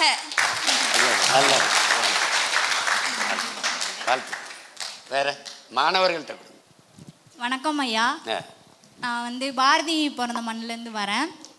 இன்னைக்கு காலேஜ் கட்டடிச்சுட்டு வந்திருக்கோம். ஏன்னா எனக்கு அந்த பாடமும் முக்கியம், இந்த பாடமும் முக்கியம்னு சொல்லிட்டு எனக்கு என்ன கேள்வினா, இனி 5 வருஷம் இல்லை 15 வருஷத்துக்கு அப்புறம் இந்த தமிழ்நாடு நமக்கு சொந்தமா, இல்லை நம்ம வெளியேறி போகிற நிலமை வருமா அப்படின்ற ஒரு கேள்வி இருக்குது. ஏன்னா எங்கேயுமே போக முடியல, ரயில்வே ஸ்டேஷன் போக முடியல, எந்த இடத்துக்குமே நம்மளால் சுதந்திரமாக போக முடியல. அப்படிங்கும்போது வெளிநாட்டு மாணவன் இங்கே இருக்கிறாங்க. அப்படிங்கும்போது ஒரு அச்சத்துக்குள்ளாக தான் நம்ம வாழ்ந்துட்டுருக்கோம். அதுக்காக நீங்கள் இங்கே தலைமையில் வந்தால் அவங்க என்ன பண்ணுவீங்க? இல்லை வெளியே விடுவீங்களா, இல்லை இங்கே இருக்க வைப்பீங்களா? இதுக்கு பின்னாடி அரசியல் இருக்கா? இல்லை இருக்காது. முதல்ல நம்மளை உட்காருங்க. மொழியிலிருந்து வெளியேற்றினாங்க, வழிபாட்டிலிருந்து வெளியேற்றினாங்க, பிறகு உழைப்பிலிருந்து இப்போ வெளியேற்றுறாங்க. வெளியேறிட்டோம், இனி நிலத்திலிருந்து வெளியேறுவோம். இப்போ உதாரணமாக சொந்த நாட்டுக்குள்ளே நம்ம அகதியாகிறது எப்படின்னா, சிப்காட் தொழிற்சாலைக்கு 3000 ஏக்கர் எடுக்கிறதுனா அந்த இடத்த விட்டு வெளியேறுவோம்.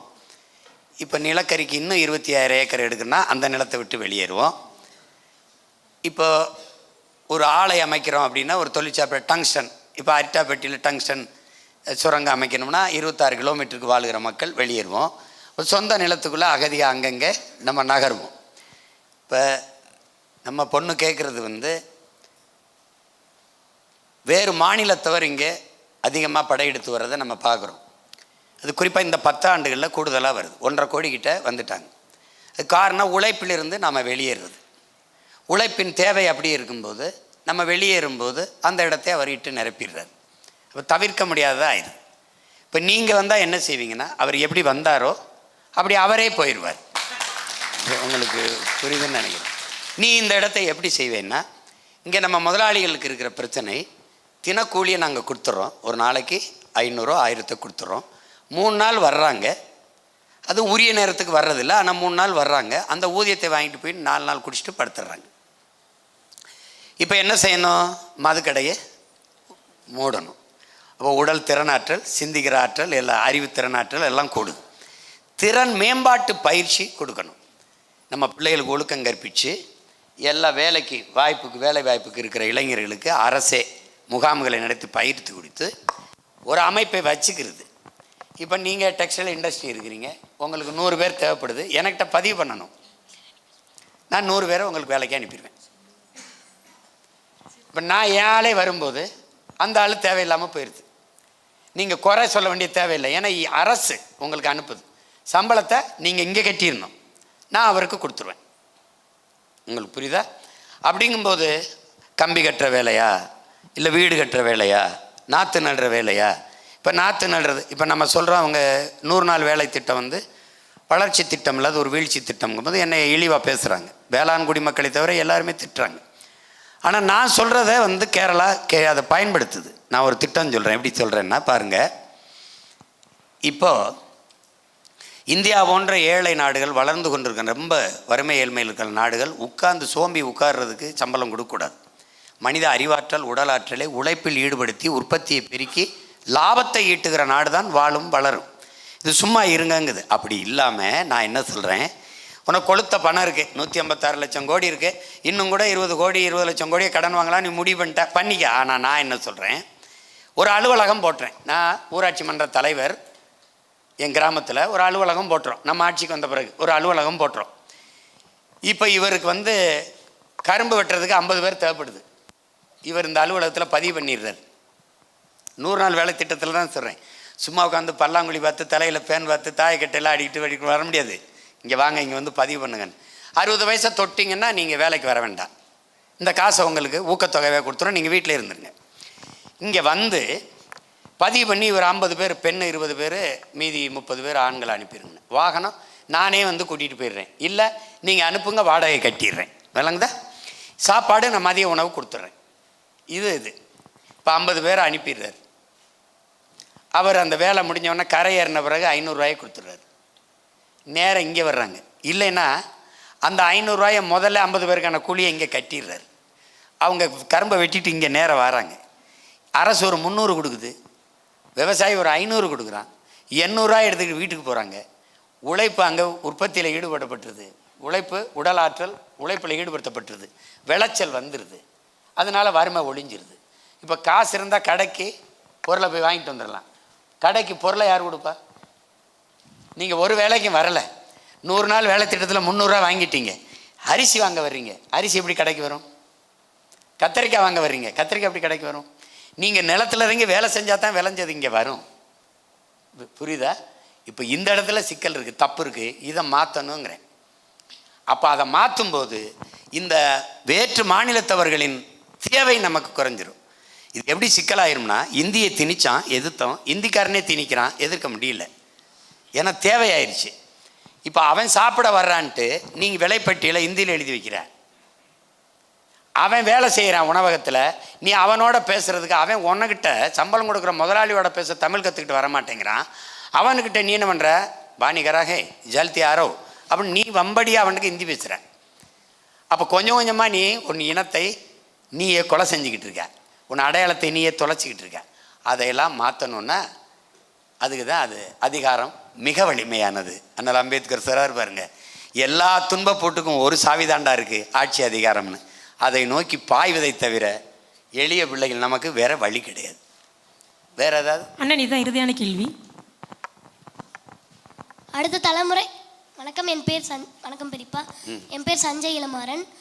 அடுத்த தலைமுறை தமிழ் பிள்ளைகள் கனவாக சுமக்க நீங்கள் எதை கற்பிக்க விரும்புகிறீங்க பெரியப்பா? அதாவது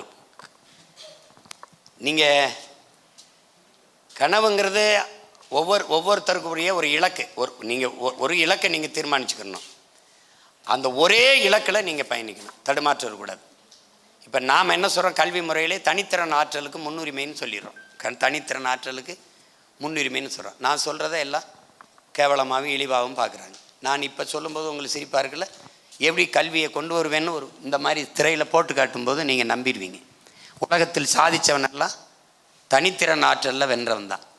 நோபல் பரிசு பெற்றவன், எல்லா சாதனையாளனும் ஒரே ஒரு துறையில்.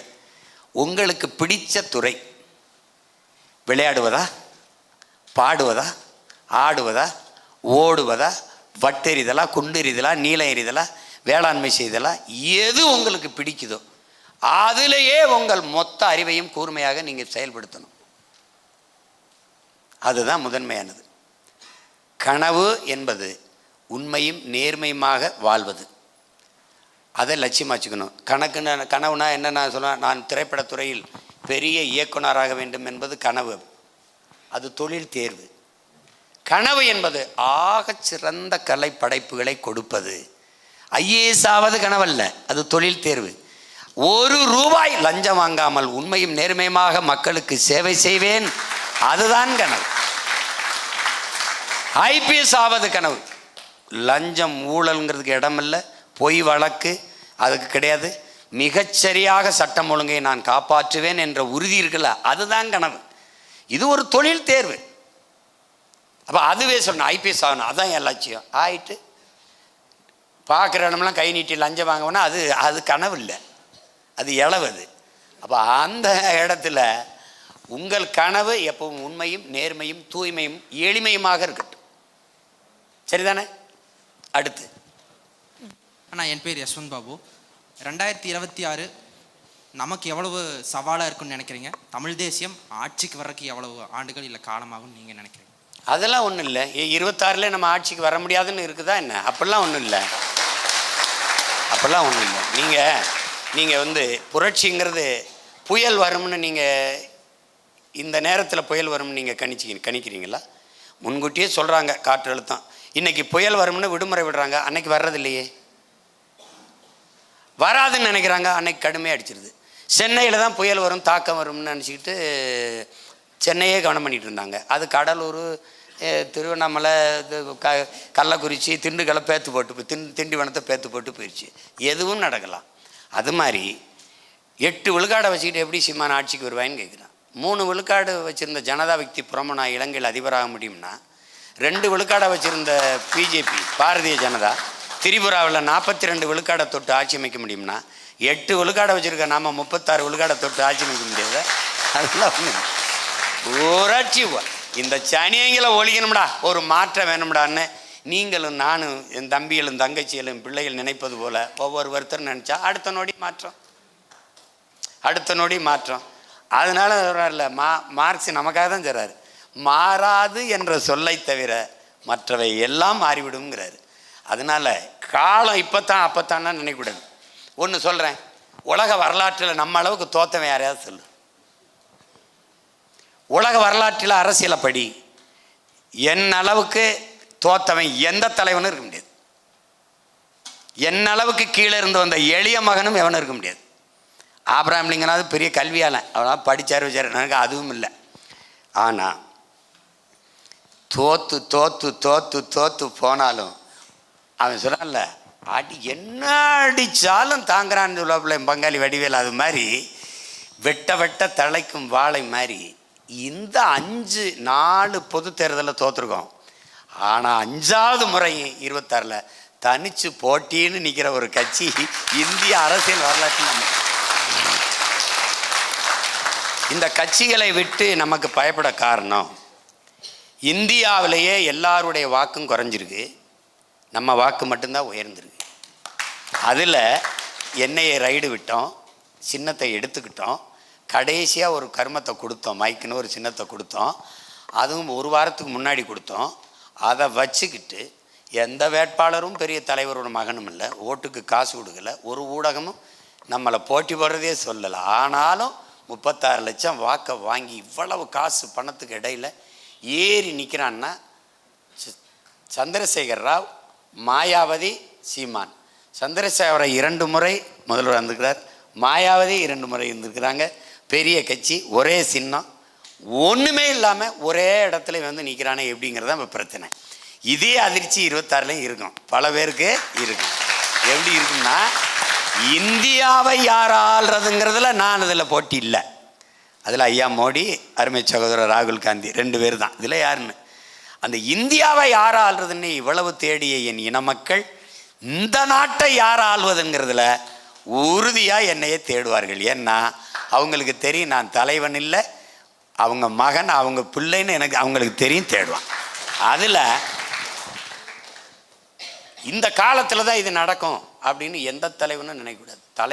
தலைமைக்கு அழகே நானே சாதித்து முடிப்பேங்கிறது இல்லை, நான் இல்லைனாலும் இன்னொரு தலைமுறை சாதித்து முடிக்கும்னு நம்பிக்கை கொண்டவனாக தான். நானே சாதித்து முடிப்பேன்னா போய் படிங்க நான் பார்த்துக்கிறேன் அப்படின்னு சொல்ல தெரியாதா?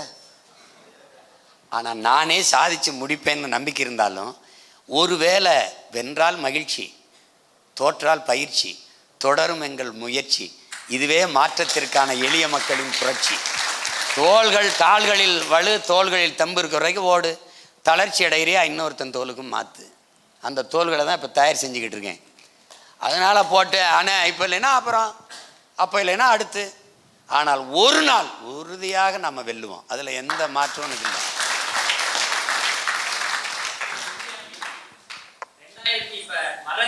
ஒரு யுக்தி வச்சு பயன்படுத்தி வேட்பாளர் நிறுத்தி இதுவரைக்கும் போட்டி போட்டிருக்கீங்க, ஆட்சியை கட்டிக்கிட்டே வரும். 2026 ஒரு யுக்தி வச்சிருக்கீங்க. இப்போ வந்துட்டு என்னன்னா, யுக்தி வச்சு நீங்க தேர்தலில் வாக்கு கேட்டாலுமே அவங்க வந்து நீங்க பேசுறதுல 15 செகண்ட் 30 செகண்ட் வெட்டி ஊட்டி பரப்பி அதை மக்களுக்கு வந்து நாம் தமிழர் கட்சிக்கு ஓட்டு போடணுங்கிறத அந்த 30 செகண்ட்ல மாத்திடுறாங்க. அதை மாத்தி வந்து நம்மள்கிட்ட இப்போ ஓட்டு கேட்க போறப்ப இவர் எப்படி பேசிட்டாரு, அவர் அப்படி பேசிட்டாருன்னு சொல்லி அந்த ஷார்ட்டா அந்த பேசுறதே நீங்க வச்சு கேட்டு அது மாறிடுறீங்க. அவங்களுக்குலாம் நீங்க என்ன சொல்லணும்னு நினைக்கிறீங்க? அந்த 30 செகண்ட் பேச மட்டும் கேட்டு அதான் அந்த விழுக்காடு வந்து ரொம்ப குறைவு. நீங்கள் இவ்வளவு பேசியும் இதில் நம்ம மக்கள் நம்மளை தேடி இருக்காங்கல்ல, நீங்கள் அதை தான் பார்க்கணும். நீங்கள் உங்களை விமர்சிக்கிறவர்களுக்கு உண்மையாக இருக்க போராடாதீங்க. உங்களை நம்பி நிற்கிறவங்களுக்கு உங்களை விமர்சிக்கிறதுக்கு நீங்கள் வந்து விமர்சிக்கிறவனுக்கு நிரூபிக்க போகிற அவன் என்ன சொல்கிறான் லெலின், நீ நிரூபிக்க போகிறா, நீ தம்பி அப்படி இல்லை தம்பி இப்படி இல்லை. உன்னை நம்பி நிற்கிறவனுக்கு உண்மையாக இருக்க போராடு.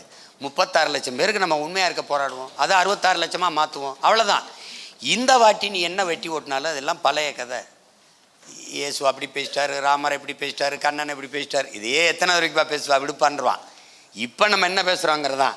இந்த வாட்டி நீ எவனும் தப்பிக்க முடியாது. எப்படின்னா இப்போ அந்த தம்பி கேட்டான்ல, இந்த மீனவர் எப்படி காப்பாற்றுவாயின்னு, நெய்தல் படைனா எப்படி நெய்தல் படைன்னு நான் இங்கே நின்றுக்குருவேன், இங்கே நிற்பேன். இப்போ இருக்கிற மாதிரி இந்த இதெல்லாம் இருக்காது, இப்படி நின்றுக்குருவேன். இப்போ நின்றுக்கிட்டு இங்கே ஓடும், இந்த பாரு நெய்தல் படை எப்படி பாதுகாக்கிறேன் பாருன்னு போடுவேன். இப்போ வேளாண்மையை அரசு பணியாக மாத்துறேன்றேன், இந்த பாரு ஏன் வேளாண்மை மாத்துறேன்னு சொல்கிறேன் பாரு.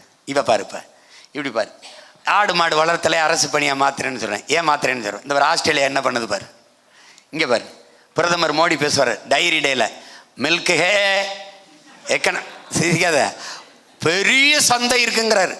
பால்லையே நம்ம பெரிய பொருளாதாரம் இருக்குது, அதுலேயே நம்ம தற்சார்பு அடையலாம்ங்கிறார். ஆனால் மாடு யாரும் வளர்க்க மாட்டாங்க. இப்போ நான் என்ன சொல்கிறேன், பாலின் சந்தை மதிப்பு தமிழ்நாட்டில் எவ்வளவு இருக்கும்னு நீ நினைக்கிற? 9 லட்சம் கோடி. சாராயம் எவ்வளவுக்கு விற்கிறான்னு நினைக்கிற? 50,000 கோடி. கடன் எவ்வளவுன்னு நினைக்கிற? 8,33,000 கோடி. இது இப்போ நான் என்ன சொல்கிறேன், பாலை ஆந்திராவிலேருந்து வாங்குறேன், கறியை ஆந்திராவிலேருந்து வாங்குறேன். இப்போ நானே ஆடு வளர்க்குறேன், நானே பால் கொண்டு வரேன், ஆவின் பால் விற்கிறேன், ஏன் வளர்க்க மாட்டேற? இப்போ நான் மாடு வளர்க்கணும், பிரேசில் என்ன செய்யுதுன்னு காட்டுவேன். மாடு வளர்க்குது, ஆடு வளர்க்குது, கரும்புலேருந்து பெட்ரோல், சர்க்கரை, மாடு பால். இப்போ ஒவ்வொன்றையும் நுட்பமாக என்ன பண்ணுவேன், போட்டு காட்டுவேன். நீ தப்பிக்கவே முடியாது. கன்னியாகுமரியில் ஒரு சின்ன ஒரு முன்னோட்டம் காட்டினேன், பார்த்துருப்பாயின்னு நினைக்கிறேன். அப்படி ஒவ்வொன்றையும் காட்டுவேன். இந்த வாட்டி நீ கல்வி எப்படி கொடுப்பேன், மருத்துவத்தை எப்படி கொடுப்பேன், வேலை வாய்ப்பு எப்படி பெருக்குவேன், சாலை எப்படி போடுவேன், மின்சாரத்தை மாற்று மின் உற்பத்திக்கு எப்படி போவேன், மீத்தேன் நிலத்தை தோண்டாமல் பயோகேஸ் எப்படி தயாரிப்பேன், எல்லாத்தையுமே போட்டு காட்டுவேன். நீ நம்பித்தான். நீ ஏன்னா இந்த பாரு சிங்கப்பூர் இப்படி எடுக்குது பாரு, இந்த பாரு ஜப்பான் எப்படி கடல் அலையில் மின்சாரம் தயாரிக்குது பாரு, நீ எதுக்கு அணுவுலை கட்டிட்டு அழுகிறாய், நான் ஒன்றையும் கேட்பேன். அப்போ உனக்கு தெளிவாக தெரிஞ்சிடும். அதனால இந்த விமர்சனத்தில் போப்பாங்கிட்டு போப்பான்றணும். விமர்சனத்தை உரமாக்க வேண்டும், அதில் நம் லட்சியத்தை மரமாக்க வேண்டும், அவ்வளவு. கேள்விகள் முடிவடைந்தது. கிளஸ்டர் மீடியா கல்லூரியின் முதல்வர் அரவிந்தன் அவர்கள் அண்ணன் சீமான் அவர்களுக்கு நினைவு பரிசு வழங்கி சிறப்பிக்கிறார்.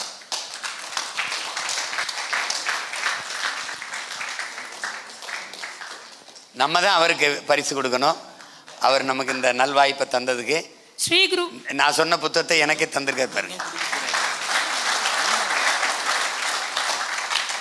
ரொம்ப ஆழமாக போய் படிக்க வேண்டியதில்லை. அவர் முன்னுரையிலேயே எல்லாத்தையும் முடிச்சுட்டு அப்படி ஜான் பெர்கின் முன்னுரை படித்தாலே உன்னை சுற்றி என்ன அரசியல் நடக்குதுன்னு உனக்கு தெரிஞ்சிடும். இந்த மெட்ரோலாம் எதுக்கு போடுறாங்க, இந்த 8 வழிச்சாலையெல்லாம் ஏன் வருது, இதெல்லாம் உனக்கு புரிய வந்துடும். இதை படி, கட்டாயம் படி. உலக அரசியல் தெரிஞ்சுக்கிற அமெரிக்க பொருளாதார அடியாளின் வாக்குமூலம், பிரிட்டிஷ் ஆலிவர் ஹெம்பர் எழுதின பிரிட்டிஷ் உளவாளியின் வாக்குமூலம். அது இவ்வளோ பெருசு இல்லை, ரொம்ப சின்னது தான், ஒரு 19-20 பக்கம்தான். அதை படி. உனக்கு உலகத்தில் என்ன உன்னை சுற்றி அரசியல் நடக்குன்னு தெரிஞ்சிடும். அப்புறம் உள்ளூர் தான் தினங்கவலைப்படுது, அது நீ ஒன்றும் தெரிஞ்சுக்க வேண்டியதில்லை. அது ஒன்றும் தெரிஞ்சுக்க வேண்டியதில்லை. ரொம்ப நன்றி, ரொம்ப நன்றி. நாம் தமிழர் கட்சியின் தலைமை ஒருங்கிணைப்பாளர் அண்ணன் செந்தமிழன் சீமான் அவர்கள் கிளஸ்டர் மீடியா கல்லூரியின் முதல்வர் அரவிந்தன் அவர்களுக்கு நினைவு பரிசு வழங்குகிறார். இது சிறப்பு. வாங்க வாங்க.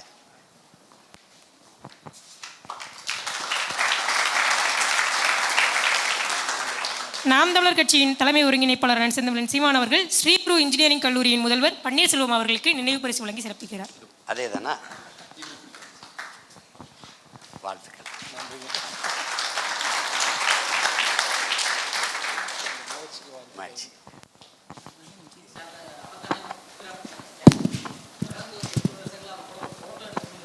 இது ஒரு பெரிய விஷயம். எல்லாரும் படையே எடுக்க போகிறோம், படம் எடுக்க மாட்டோமா?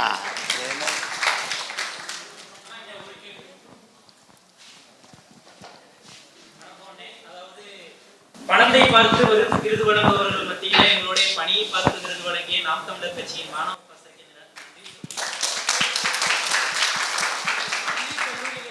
மாணவர்கள் படிக்கும் பொழுது ஆசிரியரை மதிக்காம பல்வேறு குற்ற செயல்களில் ஈடுபடுறாங்க. ஆனா அதை விட்டு முடிக்கும் பொழுது என்ன பண்றாங்கன்னா, ஏதோ பணத்து பின்புலத்தையோ அரசியல் பின்புலத்தையோ பயன்படுத்தி நன்னடத்தை சான்றிதழ் நன்று அப்படின்னு வாங்கிறாங்க. படிக்காமலே பட்டமும் பெற்றாங்க. அவங்க ஏதேனும் ஒரு முறையை படித்து அரசு அதிகாரிகளாகவும் அரசு அலுவலர்களாகவும் வந்துடுறாங்க. ஆனா தமிழ் சமூகத்திற்காகவும் சேவையா, சமூக சேவை, கலை சேவை, தமிழ் மொழி பண்பாடு, இது மாதிரி தொல்லியல், இதுக்காக தன்னுடைய வாழ்வை அர்ப்பணிச்சு மாணவர்கள் சின்ன வயசுலேருந்தே பயணிக்கிறாங்க. பள்ளி கல்லூரி பருவங்களில் ஆசிரியருக்கு ஒரு நல்ல மாணவராகவும் திகழ்கிறாங்க. அவங்களுக்கு அந்த அரசு வேலைவாய்ப்பு கேள்விக்குறியா இருக்கு. நம்மளுடைய அரசு நிச்சயமா ஆட்சி அமைக்கும். அப்பொழுது அதற்கான ஒரு மாற்று வழிகள் எப்படி இருக்காது? நம்ம அரசு வந்துருச்சுன்னா நீங்கள் சொல்கிறதெல்லாம் மாறி தலையில நீங்கள் என்ன நினைக்கிறீங்களோ அதான் நடக்கும். அதை பற்றி கவலையே படாதீங்க. நீங்கள் என்ன நினைக்கிறீங்களோ அதான் நடக்கும். உங்கள் சிந்தனையை தான் நான் செயல்படுத்த போராடிட்டு இருக்கேன். அதனால் உங்களுடைய கனவின் முன்னத்தியர் தான் நான். நீங்கள் இந்த குறைகளெல்லாம் சுத்தமாக இருக்காது. கவலையே படாதீங்க, நம்பிக்கையோடு இருங்க. உங்கள் முயற்சியும் பணியும் தொடரட்டும். அண்ணன் உங்கள் நிழல், உங்கள் கூட நிழலாக பின்தொடர்ந்து வாரேன். தொடர்ந்து ஒவ்வொரு மேடையிலும் சொல்லிட்டு இருக்கேன். நான் சாதி வரிகான எடுப்பு எதுக்கு எடுக்கணும், யாரால அதுக்கு லாபம், எப்படி அது வருது, அப்புறம் 10.5% அது ஏன் ஒருத்தர் வேணுன்றாரு, ஒருத்தர் அவங்களுக்கு கொடுக்கக்கூடாதுன்னு சொல்றாரு. அருந்ததி உள்ஒதுக்கீடு அது தேவையா இல்லையா, அது உங்களுக்கு வேற ஏதாச்சும் மாற்றி? இல்லை, முதல் அடிப்படை நீங்கள் சாதிவாரி கணக்கெடுப்பு ஏன் எடுத்து உரிய பகிர்வை கொடுக்கணும் அப்படின்னா, சாதிய ஏற்றத்தாழ்வுகளை ஒழிக்கிறதுக்கு இருக்கிற கடைசி கருவி அது ஒன்று தான். என்ன சொல்கிறது புரியுதா? யதார்த்தத்தில் நீண்டகால காயத்தில் இருந்த ஒரு மருந்து அதுதான். இப்படி உங்களுக்கு புரியுது? எச்சிலே இப்போ மற்ற விலங்குகளுக்கு, நாய்க்கோ பூனைக்கோ காயம் வந்தால் அதுவே தன் எச்சிலை நாக்கால் நக்கி நக்கி ஆற்றிடும். அது மாதிரி நமக்கு இருக்கிற கடைசி மருந்து இதுதான், இந்த புண்ணை ஆற்றுறதுக்கு. எப்படின்னா, இந்த வகுப்பு வாரி இட ஒதுக்கீடுங்கிறது அந்த வார்த்தையை பயன்படுத்தக்கூடாது. என்னை ரொம்ப நாளாக நீ ஒதுக்கி வச்சுருந்ததுனால தான் நான் உரிமை கேட்குறேன். அப்போவும் இடம் ஒதுக்கீடு, அப்போவும் ஒதுக்கி தான் விடுவியா நீ என்னையே? அதான் அந்த கேள்வி. இட பகிர்வு அல்லது பங்கீடு. இது ஏன் வருதுன்னா, நீண்ட காலமாக என்னை இழி சாதி தாழ்ந்தவன், நான் படிக்கக்கூடாது, நான் இந்த வேலைக்கு போகக்கூடாது என்றெல்லாம் என்னையே தாழ்த்தி வீழ்த்தி ஒதுக்கி வச்சுருந்த மறுக்கப்பட்டது. எந்த சாதியின் அடிப்படையில் எனக்கு கல்வி, வேலை வாய்ப்பு, அரசியல் அதிகாரத்தில் வாய்ப்புகள், உரிமைகள் மறுக்கப்பட்டதோ பறிக்கப்பட்டதோ, அதே அந்த சாதிய அந்த குடிகளின் அடிப்படையில் இதெல்லாம் கொடுக்கப்பட வேண்டும் என்பதற்காக கொண்டு வரப்பட்ட ஒன்று தான் இந்த வகுப்பு வாரி பிரதிநிதித்துவம், ரிசர்வேஷன் கோட்டா. உங்களுக்கு புரியுதுன்னு நினைக்கிறேன். இப்போ இந்த இடத்துல நீங்கள் இந்த பொருளாதார அடிப்படையில் இடஒதுக்கீடு அதையே நம்ம ஏற்காமல் எதிர்க்கிறோம். எக்கனாமிக்கலி பேக்வேர்டு அப்படிங்கிறத ஏன் எதிர்க்கிறோம் அப்படின்னா, இந்த இடப்பகிர்வு முறை என்பது சீமான் இந்த தெருவில் போகக்கூடாது என்பது ஏழை என்பதற்காக அல்ல, இந்த குளத்தில் குளிக்கக்கூடாது என்பது ஏழை என்பதற்காக அல்ல, இந்த கோயிலுக்குள் வரக்கூடாது கும்பிடக்கூடாது என்பது ஏழை என்பதற்காக அல்ல, நான் இந்த வகுப்பு படிக்கக்கூடாது, பள்ளிக்கூடமே போகக்கூடாது, இந்த வேலையை பார்க்கக்கூடாது என்பது தடுத்து வைத்திருந்தது ஏழை என்பதற்காக அல்ல, நான் தாழ்ந்த சாதி, இழி சாதி என்று புரியுதுன்னு நினைக்கிறேன். அதனால தான் அப்போது பொருளாதார அளவுகோல் என்பது மாறிக்கொள்ளும். இன்று ஏழையாக இருக்கிற நான் நாளை பணக்காரனாக ஆகிவிட முடியும். ஆனால் இன்று பறையனாக இருக்கிற நான் எந்த உயரத்துக்கு அனில் அம்பானி அதானி ஆனாலும் பறையன்தான்.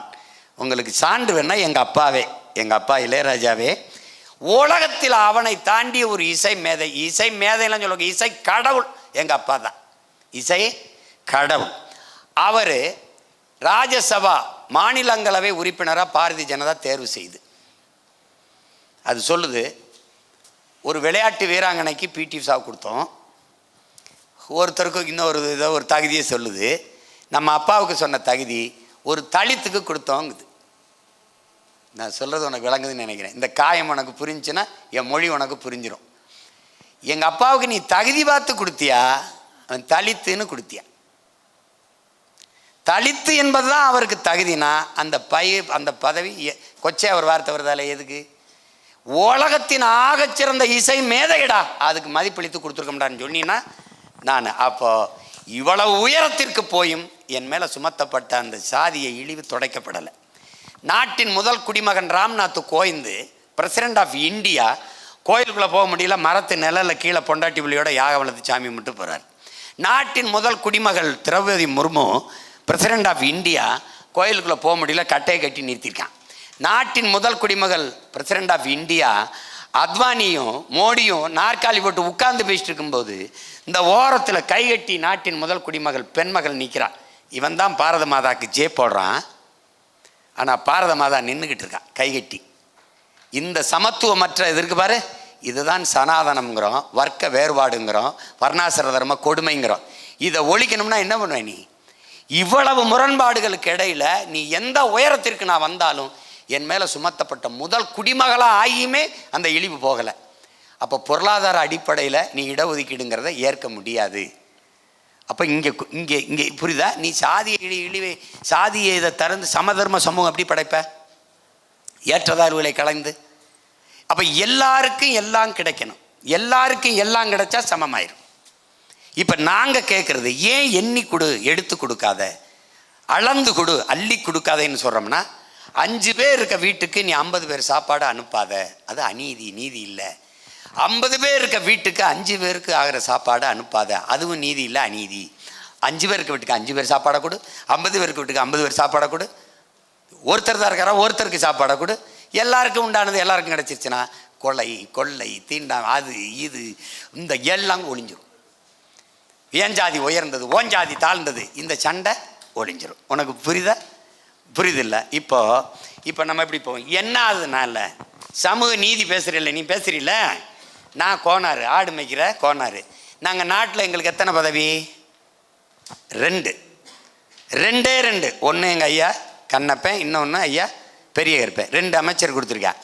உங்கள் வீட்டிலே 2 அமைச்சர் வச்சுக்க. நாட்டின் முதன்மை பதவி முதலமைச்சர், 2வது பெரிய பதவி துணை முதலமைச்சர். நாட்டுக்குள்ளேயே என் சமூகத்துக்கு 2 தான், வீட்டுக்குள்ளேயே உங்களுக்கு 2 பதவி வச்சிருக்கிறீங்க. இது சமூக நீதியா அநீதியா? இப்போ தெரியுதா? இப்போ எண்ணிட்டினா எனக்கு எவ்வளோன்னு தெரிஞ்சும்ல. அதுதான் இங்கே இருக்கிற இது. எதுக்கு கேட்குறோம்னா அதுக்கு தான் கேட்குறான். அப்போ சமதர்ம சமூகம் வரணும், சாதியை ஏற்றதாலும் ஒழியணும்னா ஜாதி வாரி எண்ணி கொடுத்துரும். இப்போ உனக்கு உண்டானது கிடச்சிருச்சு, உனக்கு கல்வி வந்துருச்சு, வேலை வாய்ப்பு வந்துருச்சு, வேலைக்கு போயிட்ட, யார் மேலே பொறாமை வருமா, போட்டி வருமா? இல்லைல்ல. அப்போ அது இல்லாத என் வாய்ப்பை அவன் பறிக்கிறானே, அப்போ கோபம் வருது. ஒரு தகுதியும் இல்லாதவன் போயிடுறானே, அப்போ கோபம் வருது. இதுதான் இங்கே இருக்க சிக்கல். அதுக்காக தான் இதை கேட்குறோம். அப்போ சாதியை வேணாம்ங்கிறாரு, சாதி வேலி எதோ ஒடுக்கீர் கேட்குறாருன்னா, அது வேணாம்னா இதை செஞ்சால் தாண்டா அது வேணாமா ஒழியும். அதை பற்றி பேச நேரம் இருக்காது, அது தேவையும் இருக்காது. இப்போ புழுவுக்கு எதுக்கு கொடுக்கு முளைச்சிது? பாதுகாப்புக்கு. நத்துக்கு எதுக்கு ஓடு தேவைப்படுது? நத்தைக்கு பாதுகாப்புக்கு. அப்போ எதுக்கு சாதி அமைப்புகள் பெரிய அளவுக்கு திரளுது? கூட்டமாக இருந்தால் தாண்டா அதை ஒரு 2 சீட்டு கொடுப்பான், ஏதாவது கேட்டால் கொடுப்பான் அப்படின்னு ஒரு தேவை ஏற்படுது. எல்லாருக்கும் எல்லாம் கொடுத்துட்டீங்கன்னா தேவைப்படாது. அவ்வளோதானே? அதுதான், இதுக்கு தான் நம்ம கேட்குறோம். இப்போ அருந்ததிருக்கு இடஒதுக்கீடை நாங்கள் 200 விழுக்காடு ஆதரிக்கிறோம். ஆனால் உள்ஒதுக்கீடை எதிர்க்கிறோம். இப்போ எக்கனாமிக்கலி பேக்வேர்டுக்கு 10 விழுக்காடு எங்கேருந்து எடுத்துகிட்டு வந்தீங்க? எங்கேருந்து? அது மாதிரி எங்கள் ஆளுக்கு 3 விழுக்காடை கொடுத்துரு. இப்போ ஐயா கருணாநிதி கொடுத்தார்ல 3 விழுக்காடு.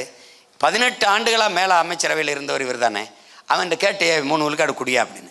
எங்களுக்கு இருக்கிற 18 எங்களுக்கு பத்தாது. SC ST schedule tribes. Schedule ட்ரைப்ஸுக்கு ஏன் ஒன்றும் கிடைக்கலன்னா அவனுக்கு கம்யூனிட்டி சர்டிஃபிகேட்டே இல்லை. உன்னால் நம்ப முடியுதா? அண்ணன் போராடி 3000 பேருக்கு சாதி சான்றிதழ் வாங்கி கொடுத்தேன்னா உன்னால் நம்ப முடியுதா? இதே திருவண்ணாமலையில் இருப்பாங்க இருக்கேன், நான் போய் போராடி சாதி சான்றிதழ் வாங்கி கொடுத்தேன். ரேஷனில் அரிசி போடுறாங்க, இலவசமாக போடுறாங்க. ஆனால் ரேஷன் கார்டு இருந்தால் தான் கொடுப்பாங்க.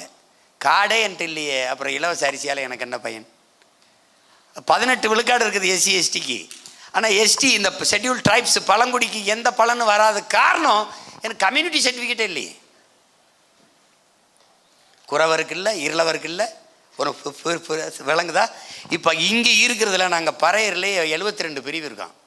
தேவேந்திரர்லேயே குடும்பர் அவர் இவர்னு பல பிரிவுகள் இருக்கான். இதிலெல்லாம் என்ன உள்ஒதுக்கீட்டு கொடுத்த? எதுக்கு படகுன்னு அருந்ததிக்கு மட்டும் 3 விழுக்காடு எடுத்து கொடுத்த? சரி கொடுத்தில, அந்த 3ஓட போக சொல்லு. இஸ்லாமியர்களுக்கு 3.5 கொடுத்தில, அவர் அதோட போயிட்டார்ல. ஆனால் இந்த 3 விழுக்காடை கொடுத்ததோடு இல்லாமல் இந்த மீதி இருக்கிற 15லையும் இவர் காம்படிட் பண்ணலாம், போட்டி போடலாம். புரியுதுன்னு நினைக்கிறேன். இந்த சாப்பாடு உனக்கு தாண்டா, இங்கே ஒரு பெரிய அண்டாவில் இருக்குது, இதுலேயும் நீ சாப்பிட்டுக்கலாம்டா. அதோட கூட விடலை, அவன் சாப்பிட்டது போக மீதின்னு ஒரு சட்டம் வருது. ஃபஸ்ட்டு ப்ரிஃபரன்ஸு, முன்னுரிமை அவனுக்கு கொடுத்தது போக இந்த 15ல், அந்த 3 போக இந்த 15ல் அவனுக்கு கொடுத்தது போக மிச்சம் இருந்தால் இவர்களுக்கு. அப்படின்னா சாப்பாடு இந்த 15 விழுக்காடு இந்த சாப்பாடு என்னது, அவன் சாப்பிட்டு மிச்சம் இருந்தால், மிச்சச்சோறு இருந்தால், எச்சி சோறு இருந்தால் உனக்குன்னா உனக்கு கோபம் வருமா வராது?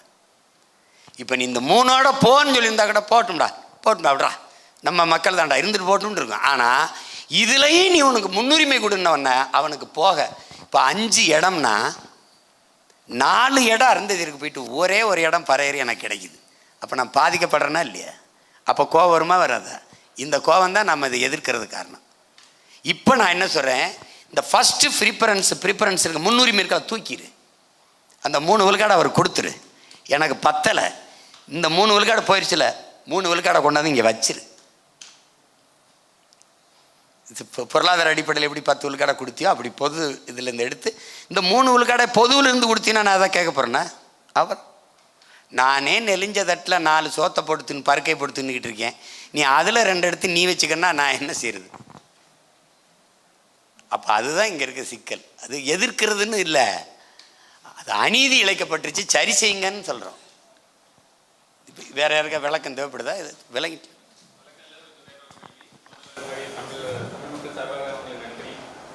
என்னோட கேள்வி என்னன்னா, தமிழகத்திலையும் மொத்தமாக நிறைய சமுதாயம் இருக்குது. அதில் எப்படி நம்மளை பார்த்து பாஜகவோட பிடி அவங்க சொல்கிறாங்க, அதே மாதிரி இவங்க டிஎம்கே பிடி மாதிரி மாற்றி மாற்றி சொல்கிற மாதிரி சமுதாயத்துக்குள்ளேயும் சீமான் அந்த சமுதாயத்தோட பேசுகிறாரு, அந்த சமுதாயம் இந்த சமுதாயத்தில் சீமான் பேசுகிறாரு, 2 பேரும் மாற்றி மாற்றி சொல்லிக்கிறாங்க. ஆக்சுவலாக நம்ம நடுநிலையாக இருக்கோம். ஆனால் அவங்க சொல்கிறது எப்படின்னா, சீமான் அந்த சமுதாயத்துக்காக நீ என்ன நினைக்கணும், எங்கள் அண்ணன் கிருஷ்ண பரமாத்மா மாதிரி, நீ எதுவாக நினைக்கிறாயோ நான் அதுவாகவே இருப்பேன். நீ உனக்கான ஆளுன்னு நினச்சா உனக்கான ஆள், இவருக்கான ஆள் நினச்சா இவருக்கான ஆள், இவருக்கான ஆள் நினச்சா இவருக்கான ஆள், கடைசியாக என்னை தெருவில் போட்டு எவனுக்காவது ஓட்டை போட்டு போயிடுது. அது நீ அண்ணன் சொல்ற மக்களின் சாட்சிக்கு வேலை செய்ய முடியாது, உன் மனசாட்சிக்கு தான் வேலை செய்ய முடியும். மனச்சான்று வழிநடத்தி அதன்படி நடந்தவன் எவனோ அவன்தான் சமூக மாறுதலை ஏற்படுத்தியிருக்காங்கிறதா உலகம் முழுமைக்கு இருக்கிற நீதி. மற்றவங்க சொல்கிறது இருக்கட்டும், நமக்கு சரின்னு படுறத நம்ம செய்ய முடியும். நம்மளால் இந்த சமூகங்களுக்கு ஏற்பட்ட தீமை என்ன? ஒன்றும் இல்லை. அப்போ நம்ம எல்லாருக்காக தான் போராடுறோம். மீனவர் பிரச்சனை இல்லை, நம்ம பிரச்சனை. வேளாண்குடி மக்களுக்கு பிரச்சனை, நம்ம பிரச்சனை. செவிலியர் பிரச்சனை, நம்ம பிரச்சனை. மருத்துவர் பிரச்சனை, நம்ம பிரச்சனை. ஆசிரியர்கள் பணி நியமன பிரச்சனை, நிரந்தர ஊதியம், ஓய்வூதிய பிரச்சனை, எல்லாவற்றுக்கும் தான் நம்ம போராடிட்டு இருக்கோம். அப்படின்னா இதில் யாருக்கான ஆள்? நம்ம தான். எல்லாரும் ஓட்டுக்கும் சீட்டுக்குமான ஆள் நம்ம மட்டும்தான், இந்த நாட்டுக்கான ஆள். அது அவ்வளோதான்.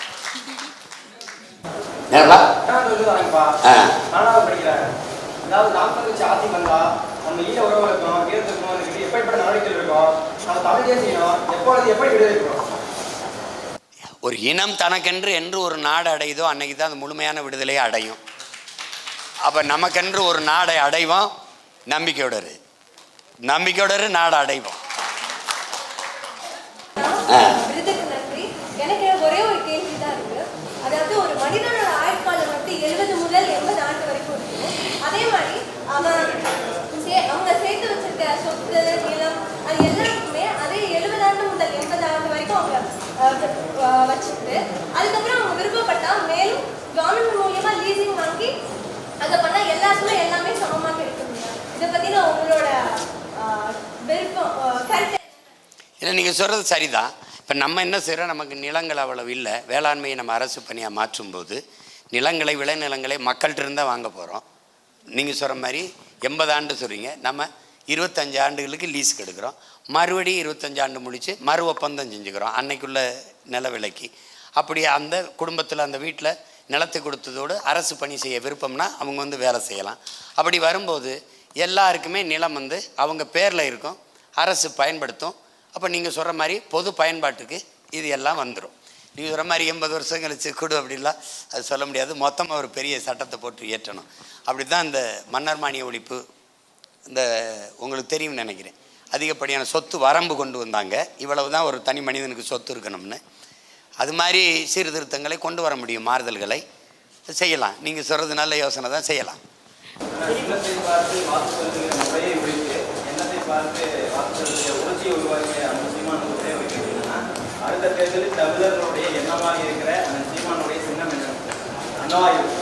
சிந்தனையா?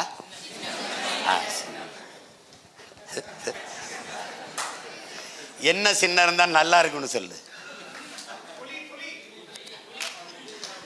அது புலிக்கு எப்படா புலி தருவான்? அவன் நம்ம இப்படி இருக்கும்போதே பிரிவினைங்கிறான். இதில் புளியை கேட்டால் ஐயோ ஐயோ என்னை. அதுக்கெல்லாம் நான் நிறைய சண்டை போட்டேன். ஆனால் கேட்பேன். விவசாயி, ஆனால் இந்த விவசாயி இல்லை, நல்ல விவசாயி. நன்றி.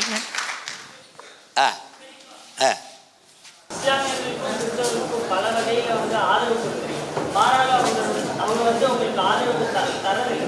கிட்டத்தட்ட நீங்கள் செய்கிறதெல்லாம் வந்து வீணாக போகிற மாதிரி ஃபீலாக இருக்கும். அது உங்களுக்கு வந்து மனசோர்வு இல்லை. நீங்கள் வந்து அது வந்து அவங்க நம்மளை ஆதரிக்கிறாங்க ஆதரிக்கலை, அதை பற்றி சிந்திக்கவே கூடாது. நீங்கள் ஒரு நாட்டுக்கான மகன், உங்கள் கடமை தான் செய்யணும். நீங்கள் அப்படின்னா ஓட்டுக்காக நிற்கிற கூட்டத்தோடு நீங்களும் ஒருத்தர் ஆயிடுவீங்க. எதையோ எதிர்பார்த்து நீங்கள் செய்கிறீங்க, அப்படி இல்லை. நீங்கள் உங்கள் பிறவி கடன். நீங்கள் ஏன் மதமாக பார்க்குறீங்க? உங்கள் இன சொந்தங்கள், சகோதர மக்கள், உங்கள் உறவுகள். என் பெரியப்பன் சித்தப்பன் தான் இஸ்லாத்து கிறிஸ்தவத்தில் இருக்கான். அப்போ அவனுக்கு செய்ய வேண்டிய கடமை ஒரு புரிதல் தானே. இப்போ நீங்கள் வந்துட்டீங்க, இப்போ இந்த தம்பி வந்துட்டார், தங்கச்சி வந்துட்டாங்க, எத்தனை பேர் வந்திருக்காங்க. இப்போ என் தங்கச்சி ஃபாத்திமா அனீஸ் வந்திருக்கா. இப்போ இது மாதிரி ஒவ்வொருத்தரும் வர வர நீங்கள் இந்த இதெல்லாம் கலைஞ்சு போயிடும். ஒரு காலம் அவங்க என்ன நினைக்கிறாங்கன்னா, இந்த பிஜேபி எதிர்க்க இவங்க தான் சரியாக இருப்பாங்கன்னு. இவனே ஒரு பிஜேபின்னு தெரியாமல் இருக்கிறாங்க, கொஞ்ச நாள் இருக்கிறாங்க. அது மாறும். நீ இதுக்கெல்லாம் மனச்சோர்வு அடையாத.